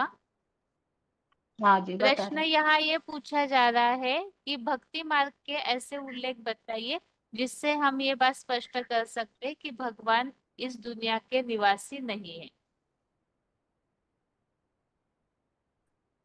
बताओ बहन। बताइए। माना भगवान सर्वव्यापी नहीं है, इसलिए माना लौकिक में बुलाते हैं ना, पतितपन आओ मुक्तिदाता आओ हमें दुख से छुड़ाओ। माना नीचे नहीं है करके इससे भी साबित होता है। और जो भी साधु संत सन्यासी वो भगवान तेरे में है मेरे में है कहते हैं, लेकिन कन में भी कहते हैं। ऐसे कहते हैं। दूसरी तरफ से क्या कहते हैं, शिवोहम कहते हैं। फिर दूसरी तरफ से प्रभु दर्शन दो ऐसे कहते हैं। भगवान आकर के दर्शन देता है ना, उसमें स्वयं खुद में रहते हैं और बोलते हैं, फिर ऐसे ही करते हैं। और रामायण का बात तो बता 6045 माता जी आप बताइए भक्ति मार्ग में ऐसे क्या उल्लेख मिलते हैं? ओम शांति। भक्ति मार्ग में कहते हैं छोड़ भी दे आकाश सिंहासन, और भी कहते हैं ऊंचा तेरा नाम ऊंचा तेरा काम ऊंचा तेरा धाम, और भी कहते हैं सबका मालिक एक है, ऐसे ऐसे सब बोलते हैं।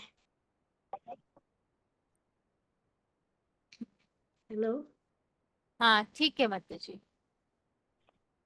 जो सर्वव्यापी नहीं है इसमें जो चित्र बना हुआ है ना, उसमें जो साधु सन्यासी का चित्र है उस चित्र के बारे में क्या स्पष्टीकरण दिया जाता है? साधु संत तो कहते हैं भगवान सर्वव्यापी है, फिर मंदिर में आकर के कीर्तन भजन कीर्तन करते हैं और वो कहते हैं प्रभु दर्शन दो। हेलो। बताते जाइए माता जी, सिर्फ एक ही वाक्य में बताएंगे आप? नहीं मैं प्रिपेयर नहीं किया, ऐसे ही भक्ति मार्ग। सर्वव्यापी की बात तो एकदम बेसिक टॉपिक है, एबीसीडी की तरह। एबीसीडी भूल जाएंगे तो कैसे चलेगा? ये जो चित्र है चित्रों के बारे में तो बहुत सिंपल बातें हैं बताने जैसी। ठीक है 5494 बताइए माता जी। इसमें ही बताया भैया ना, वो साधु संन्यास लोग तो शिवोहम करते, वो दर्शन दो करके गीत गाते हैं, ऐसे दिखाया उसमें। ठीक है उसके अगले चित्र के बारे में बताइए। हाँ, कौन से चित्र? लो उदाहरण ना, वो लोह का आग डालने से वो दिखाते हैं ना उसमें, वो साधु लगातार सन्यासी गर्म के बाद करके सीधा लोहे का चित्र है माता जी। बाद साधु में सन्यासी के तो बाद बहुत। हाँ? हाँ जी। साधु सन्यासी वाले चित्र के बाद तुरंत लोहे का चित्र तो नहीं है, आसपास तो हाँ जी, चित्र है ना, बताइए हाँ उसमें हाँ से जी, कोई भी चित्र के बारे में बताइए। कौन से चित्र बता सकते हो? यदा यदा उसका लिए हिंसा करते हैं ना, उनकी बात भी है। माना भगवान को सर्वव्यापी कहते हैं। वो दूसरों को अच्छा दुष्कर्म करते हैं, दुराचार करता है, भ्रष्टाचार, दुराचार, ऐसे व्यभिचार, दुष्ट कर्म करने वालों की संख्या बहुत बढ़ती है। सोचने की बात है, भगवान गुणों का स्थान है, मन गुणों का भंडारी है, सुख सकता कहते हैं। दूसरी तरफ से भगवान सब में है, तो भगवान उनमें है, तो ऐसे दुष्ट कर्म अत्याचार या आदि में ऐसे क्यों करते हैं? भगवान उनमें है तो भगवान ऐसे नहीं करेंगे ना, मना उसमें है तो वो करा रहे करके समझना पड़ेगा। ऐसे में तो भगवान नहीं करते हैं ना, ऐसे काम करे तो इसी दुनिया को बचाने वाले कोई नहीं रहेगा। लेकिन ना जानने के कारण, अज्ञानता से, इसी कारण से ऐसे सोचते हैं, ऐसे फैला यही।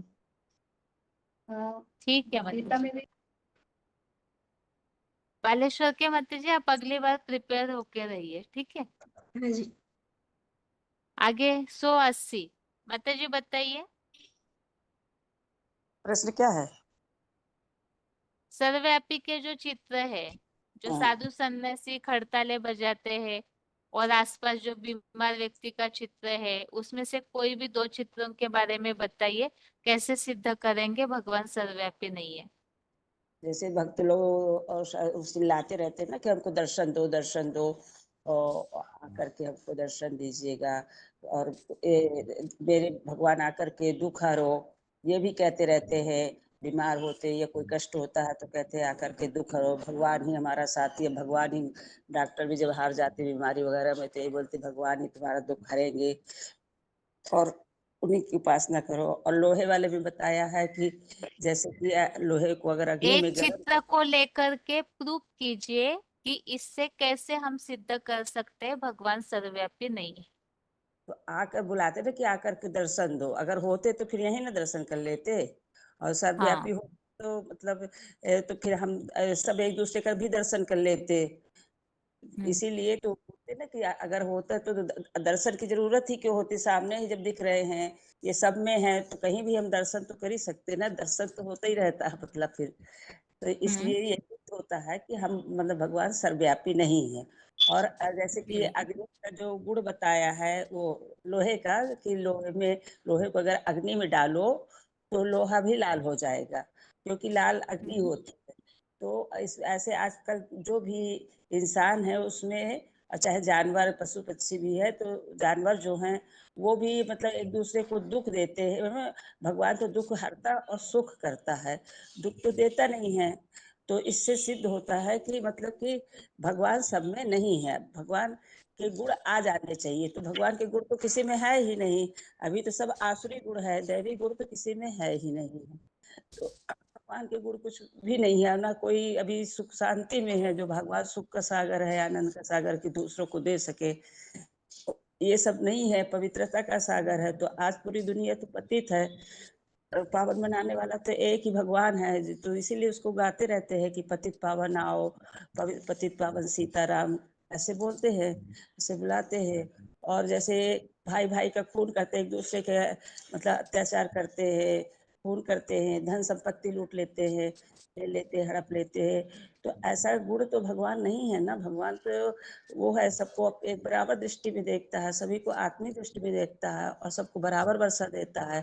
बस जो उसके मार्ग में चलता है तो उसी को वर्षा मिलता है। अब उसके अनुसार ही जो करेंगे, श्रीमत के अनुसार, तो उसको सब कुछ मिलेगा। तो ऐसे भगवान को तो, और ये भी गाया हुआ है कि यदा यदा धर्मस्य ग्लानि भवति भारत। तो जब जब धर्म की ग्लानि होती तब तब मैं आता हूँ। अगर यहाँ रहता तो आने वाली बात ही नहीं है। और भक्ति मार्ग में भी आते हैं, ऊंचा तेरा नाम ऊंचा तेरा काम, ऊंचा मतलब ऊंचे ऊंचे के। और जब भक्त लोग भी कहते हैं ऊपर, सभी भक्ति में भी कहते हैं कि ऊपर का रहने वाला है, ऊपर वाला जाने, ऊपर की ओर हाथ जाएगा, ऊपर की ओर ही मतलब दृष्टि जाएगी, सर ऊपर की ओर ही मतलब झुकेगा। तो ये सब मतलब इससे सब सिद्ध होता है कि भगवान नहीं है। और जैसे कह देते जानवर में भी है, तो कीड़े मकोड़े में है तो वो तो एक दूसरे को दुख देखते हैं ना, काटते हैं, लेकिन भगवान ये काम तो नहीं करेगा ना, वो तो सुख देने वाला है ना, आनंद देने वाला है। तो वो भी भगवान भी अगर जानवरों के अंदर होता, और फिर जानवर की भाषा तो कोई मनुष्य समझ नहीं सकेंगे, भगवान आकर तो ज्ञान सुनाते हैं, तो जानवरों की भाषा तो से तो कोई समझेगा नहीं, तो इसीलिए भगवान उसमें नहीं आते ना, भगवान उसमें हैं। तो ये मतलब कि सिद्ध होता है कि उसको नहीं। और जैसे कड़ कड़ में भी कह देते हैं, जर्रे जर्रे में भी कह अरे कड़ कड़ में है तो उसमें हम पैर रखते हैं, उसमें गंदगी फैलाते हैं। तो ऐसे थोड़ी भगवान का मंदिर भी जाता है इंसान, स्कूल में भी दर्शन करने जाता है तो नहा धो के पवित्र होकर के जाता है। ऐसे नहीं कि ऐसे मतलब बिना नहाए चला जाएगा, या मतलब गंदगी करेगा वहाँ।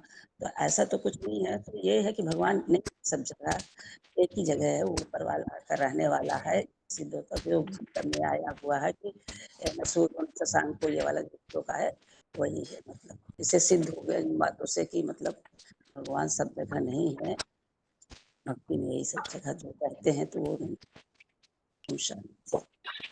ठीक है माता जी, ठीक है आगे। हाँ हाँ जी माता जी, ठीक।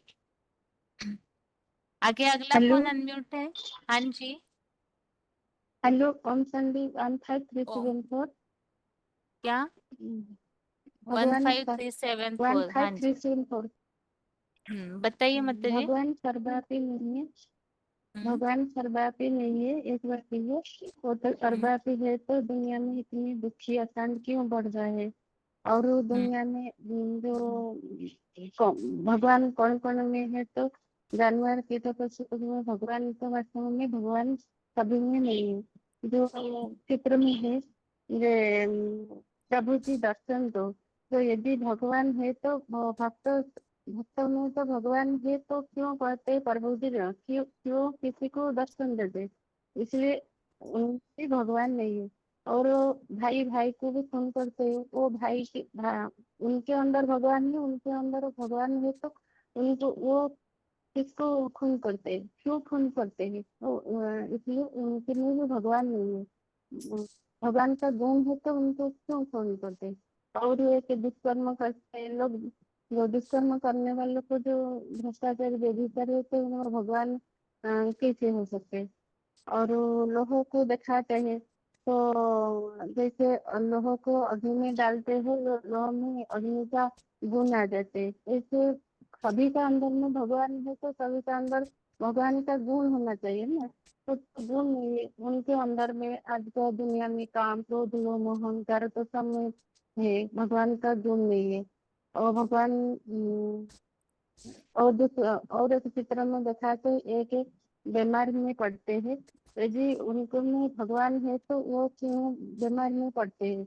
वो आज के दुनिया में बड़े बड़े बीमार भी आते हैं, और डॉक्टरों को पूछते हैं, और डॉक्टर को समझाते भी डॉक्टर भगवान है, डॉक्टर नहीं वो भी बोला, वो यदि इलाज नहीं दिखा सकते हैं वो भी बुलाते हैं वो ऊपर वाला को भरोसा कर लो।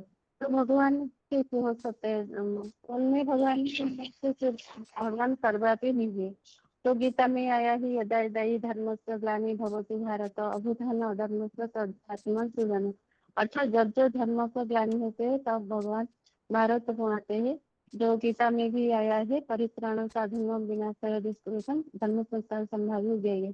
हर युग में नहीं आता हूँ, ये मैंने कलियुग अंत सत्ययुग बीच में आता हूँ। कैसे आता हूँ? जो गीता में आया है, जैसे जो आत्मशक्ति से जन्म लेता है, जो भी चार कक्षा में जो अजह अपिसान अदत्ता भूतानाम ईश्वर अपिसान प्रकृति समाधिष्ठाय संभावी आत्मा, अर्थात आत्मशक्ति से जन्म लेता है। जो गीता में भी आया है दिव्य जन्म, अर्थात जन्म कर्म से दिव्य वो व्यतीत तत्व देह पुनः जन्म मैत्री मानित स्व अर्जुन, अर्थात जन्म मोर दिव्य जन्म है। तो कैसे भी बनाना ऐसे जन्म जो साधु संत भी नहीं जानते हैं। जो गीता में आया है, न मे दिविश्रा गुण प्रभव नामस्तम अहम आदि ही देवानाम महतम च सर्वस्व।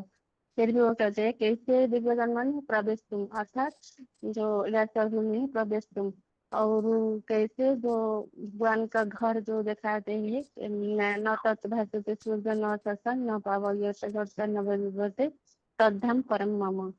फिर ऐसे आते हैं न मनुष्य तन में जो इधर में है, अवजानन्ति मां मूढ़ मानुष तमुआश्रितम परम भाव अजानते मां भूत महेश्वर, अर्थात मूढ़ मति मय को नहीं पहचानते।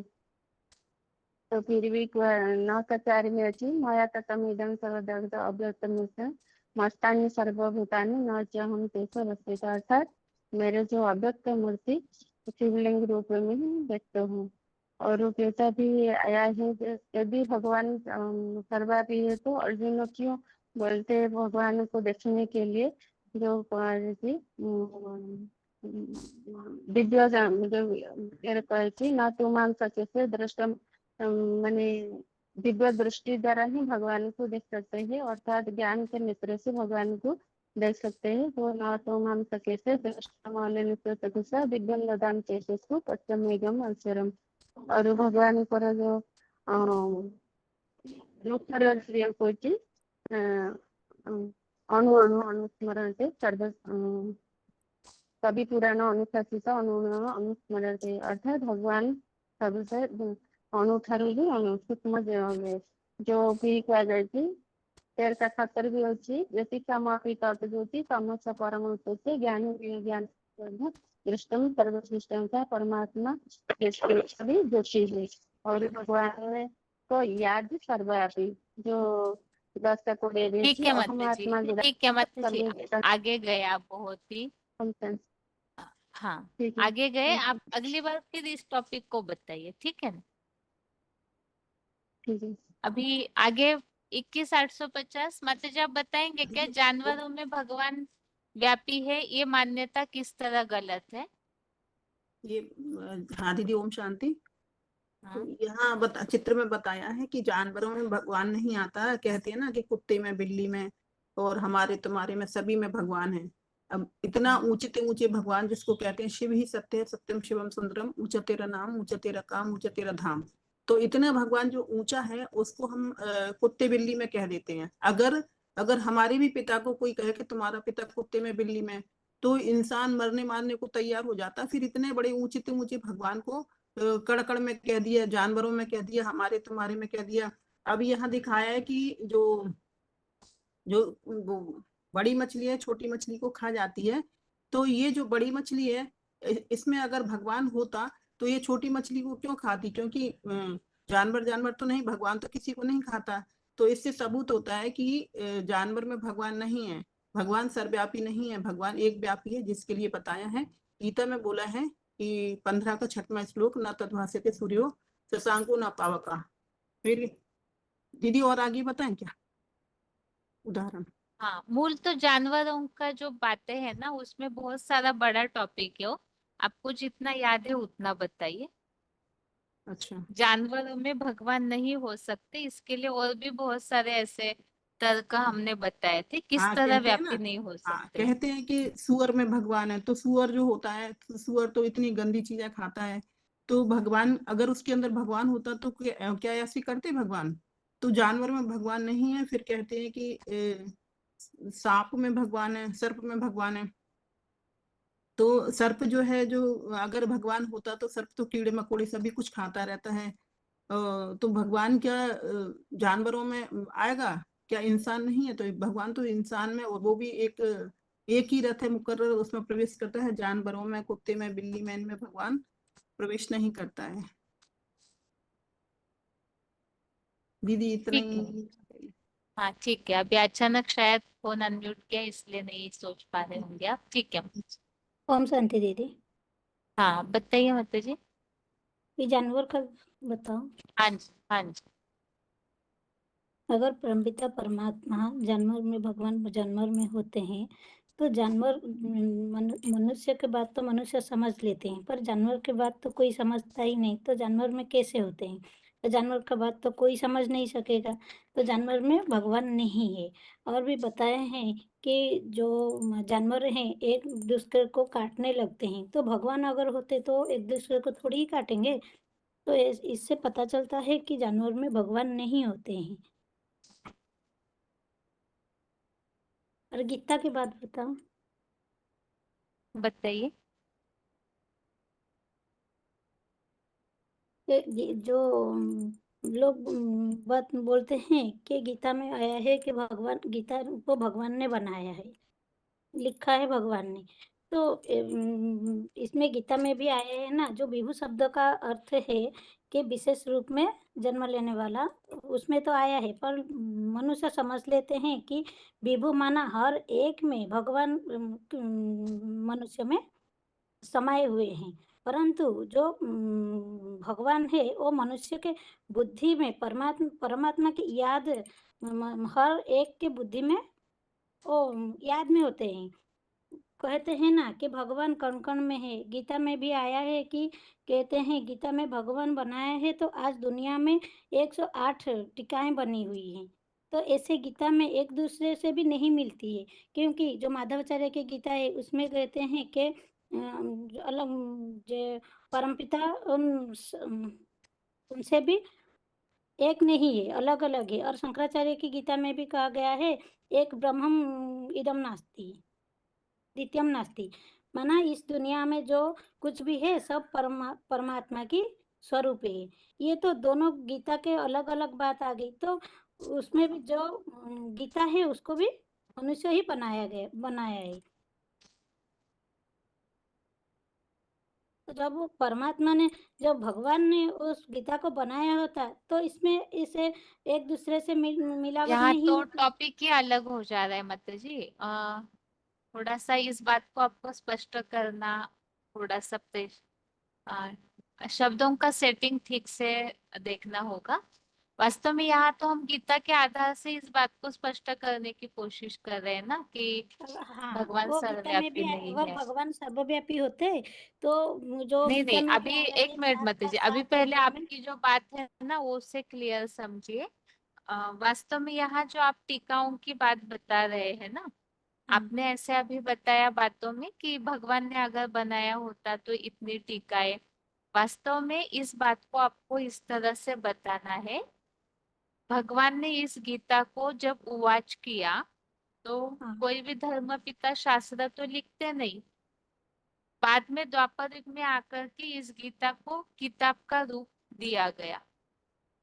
और जैसे जैसे द्वापर युग से मनुष्य नीचे उतरे तो भगवान की जो बनी हुई ओरिजिनल गीता है उसमें द्वापर युग से मनुष्य जो विकारी बने उन्होंने मिक्सा रीति की, तो इसीलिए गीता की जो टीकाएं है वो अनेक बन गई।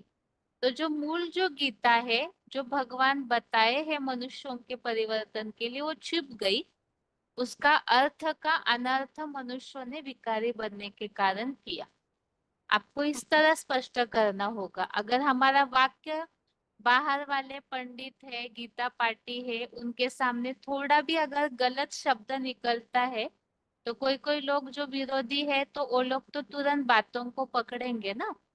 तो इसलिए बहुत सोच के बोलना है। जैसे अभी शुरुआत में जैसे आपको बताया ना वाक्य आप ऐसे बोले थे, अगर भगवान ने गीता बनाई होती तो ऐसे क्यों हुआ। भगवान की ही तो गीता है, श्री भगवान वाच कहा हुआ है, लेकिन मनुष्यों ने धीरे धीरे अपनी सुविधा अनुसार अपने विचारों को उसमें मिक्स कर दिया, तो इसीलिए फिर वो गीता झूठी हो गई। ऐसे आपको समझाना होगा, ठीक है ना माता जी? हाँ दीदी, हाँ। आपको समझ में आया ना क्या बताया हाँ आपको? दीदी, हाँ हाँ। और शायद थोड़ा सा हिंदी प्रॉब्लम के कारण भी ये हो सकता है, जैसे मतलब आपको उड़िया में बोलने की आदत होगी तो इसलिए भी हो सकता है, लेकिन थोड़ा सा इसीलिए आप फिर वही से लंबा शब्दों को टॉपिक सेटिंग बताने कर। से थोड़ा भाषा की प्रॉब्लम होती है, तो इसीलिए मैं हाँ हाँ माने समझ गई आती मैं, है हाँ। फिर भी हम हाथ नहीं उठा पाते हैं, क्योंकि हाथ हमारा तो उठाइए हिंदी। मत जी, देखिए आप ऐसे बोलेंगे ना तो आपका हिंदी खुल जाएगा। नहीं तो आप संकोच से अगर आप बताएंगे नहीं टॉपिक तो फिर वही ऐसे ही मुझे रह जाएगा, फिर ना हिंदी में टॉपिक सुधार ही भी नहीं याद होगा। बताना था, फिर भी वही भाषा का प्रॉब्लम कौन से सा टॉपिक? वही आज जो टॉपिक बताए थे ना, वो मंडल के बारे में जो बताए थे, हाँ तो कल कोई जो बात नहीं, टॉपिक आप शाम के क्लास में बताइए, आज दिन भर रेडी करके बताइए। गलत होगा तो कोई बात नहीं, यहाँ तो कोई पनिशमेंट तो देता नहीं है ना। भाषा की प्रॉब्लम होती है तो इसी की वजह तो आप बताएंगे तो आपकी हिंदी अच्छी हो जाएगी। यहाँ तो सभी एडवांस में चलने वाले ज्ञानी आत्माएं हैं, सभी को पता है कि यहाँ सभी भाषा के माताएं भाई जुड़ते हैं, तो सभी एक दूसरे को एडजस्ट तो करेंगे ही ना, और आपको भी फिर हिंदी बोलने की आदत हो जाएगी। ठीक है ना? ठीक है दीदी। ठीक है माता जी, आप शाम के क्लास में त्रिमूर्ति रेडी करके बता दीजिएगा। ठीक है? ठीक है दीदी। हाँ दीदी। ठीक है। ओम शांति। ओम शांति। और भी अगर ऐसे कोई है तो संकोच नहीं कीजिए, अगर आपको ऐसे लगता है कि भाषा के कारण बहुत सारी ऐसी माताएं हैं जैसे तेलुगु ही आती है उनको, लेकिन फिर भी वो हिम्मत तो करते, भले पढ़ के बताते हैं लेकिन हिम्मत करेंगे तो धीरे धीरे हिंदी बोलने की प्रैक्टिस हो जाएगी, क्योंकि घर में तो कोई ऐसे इजीली हिंदी बोलते नहीं है, तो कम से कम यहाँ उत्तर देने की प्रैक्टिस। बाकी इस बात को भी मन में नहीं रखिए कि हम गलत बोलेंगे तो हमें रोक के फिर टोका जाता है। अगर गलतियों को आपको तुरंत नहीं बताएंगे तो आप गलत ही बात बुद्धि में रखेंगे, फिर गलत ही बोलेंगे। तो बाहर डिससर्विस होने से अच्छा है यहाँ ही आपका जहां भी गलत लगता है, हल्की फुल्की गलतियां है तो उसे छोड़ ही देते हैं, वैसे तो हर बार तो नहीं टोका जाता, लेकिन जहां पर बड़े रूप में कोई बात को पकड़ सकते हैं तो ऐसी बातों को तो बोलना जरूरी है, क्योंकि जिससे डिससर्विस न हो। क्योंकि ज्ञान ऐसी चीज है जो बाबा बताते हैं कलयुगी शूटिंग में मिक्सचरिटी हो जाती है ज्ञान में। वो मिक्सचरिटी होने का कारण है बाबा जिस भाव से बताना चाहते हैं हम उस भाव से ज्ञान को नहीं समझते हैं कई बार, या तो जैसे शब्द न आने के कारण हम उस बात को एक्यूरेट प्रेजेंट नहीं कर पाते, सभी के सामने सही शब्दों के साथ नहीं रख पाते हैं, तो उससे भाव भी बदल सकता है। लेने वाला किस भाव से ले रहा है हमारी बातों को ये भी हमें नहीं पता है, तो इससे फिर डिससर्विस न हो।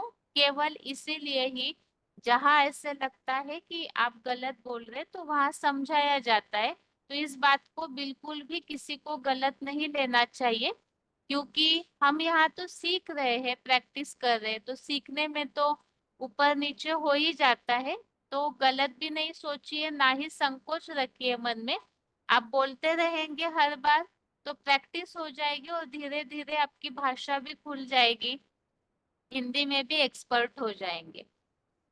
बाकी सर्वव्यापी का टॉपिक इसीलिए टेस्ट में लास्ट में रिवाइज करना शुरू किया क्योंकि ये पहले प्रश्न का उत्तर अभी पूरा होने जा रहा है, तो इसीलिए रिवीजन करवाई जा रही, क्योंकि नया प्रश्न शुरू होने के बाद पहले प्रश्न में नहीं मुड़ेंगे, नहीं तो सारी बातें मिक्स हो जाएगी। तो इसीलिए सर्वव्यापी नहीं है। सर्वव्यापी की मान्यता कहाँ से शुरू हुई? एक व्यापी के प्रूफ। तो इन सबको जरूर बार बार पढ़ के रखिए, सोच करके मंथन करके रखिए, ताकि ये टॉपिक और 2-3 हफ्ते के क्लास में रिवाइज हो सके पूरा और सभी के बुद्धि में भी अच्छी तरह से बैठ जाए, क्योंकि एक व्यापी का टॉपिक जो है इसी में ही बाप की यथार्थ पहचान का पूरा उत्तर है। इसीलिए अगर आप अच्छी तरह से पूरी प्रैक्टिस करते हैं तो ज्यादा अच्छा रहेगा। अभी आज के लिए गीता क्लास यहाँ ही पूरा करते हैं। ओम शांति।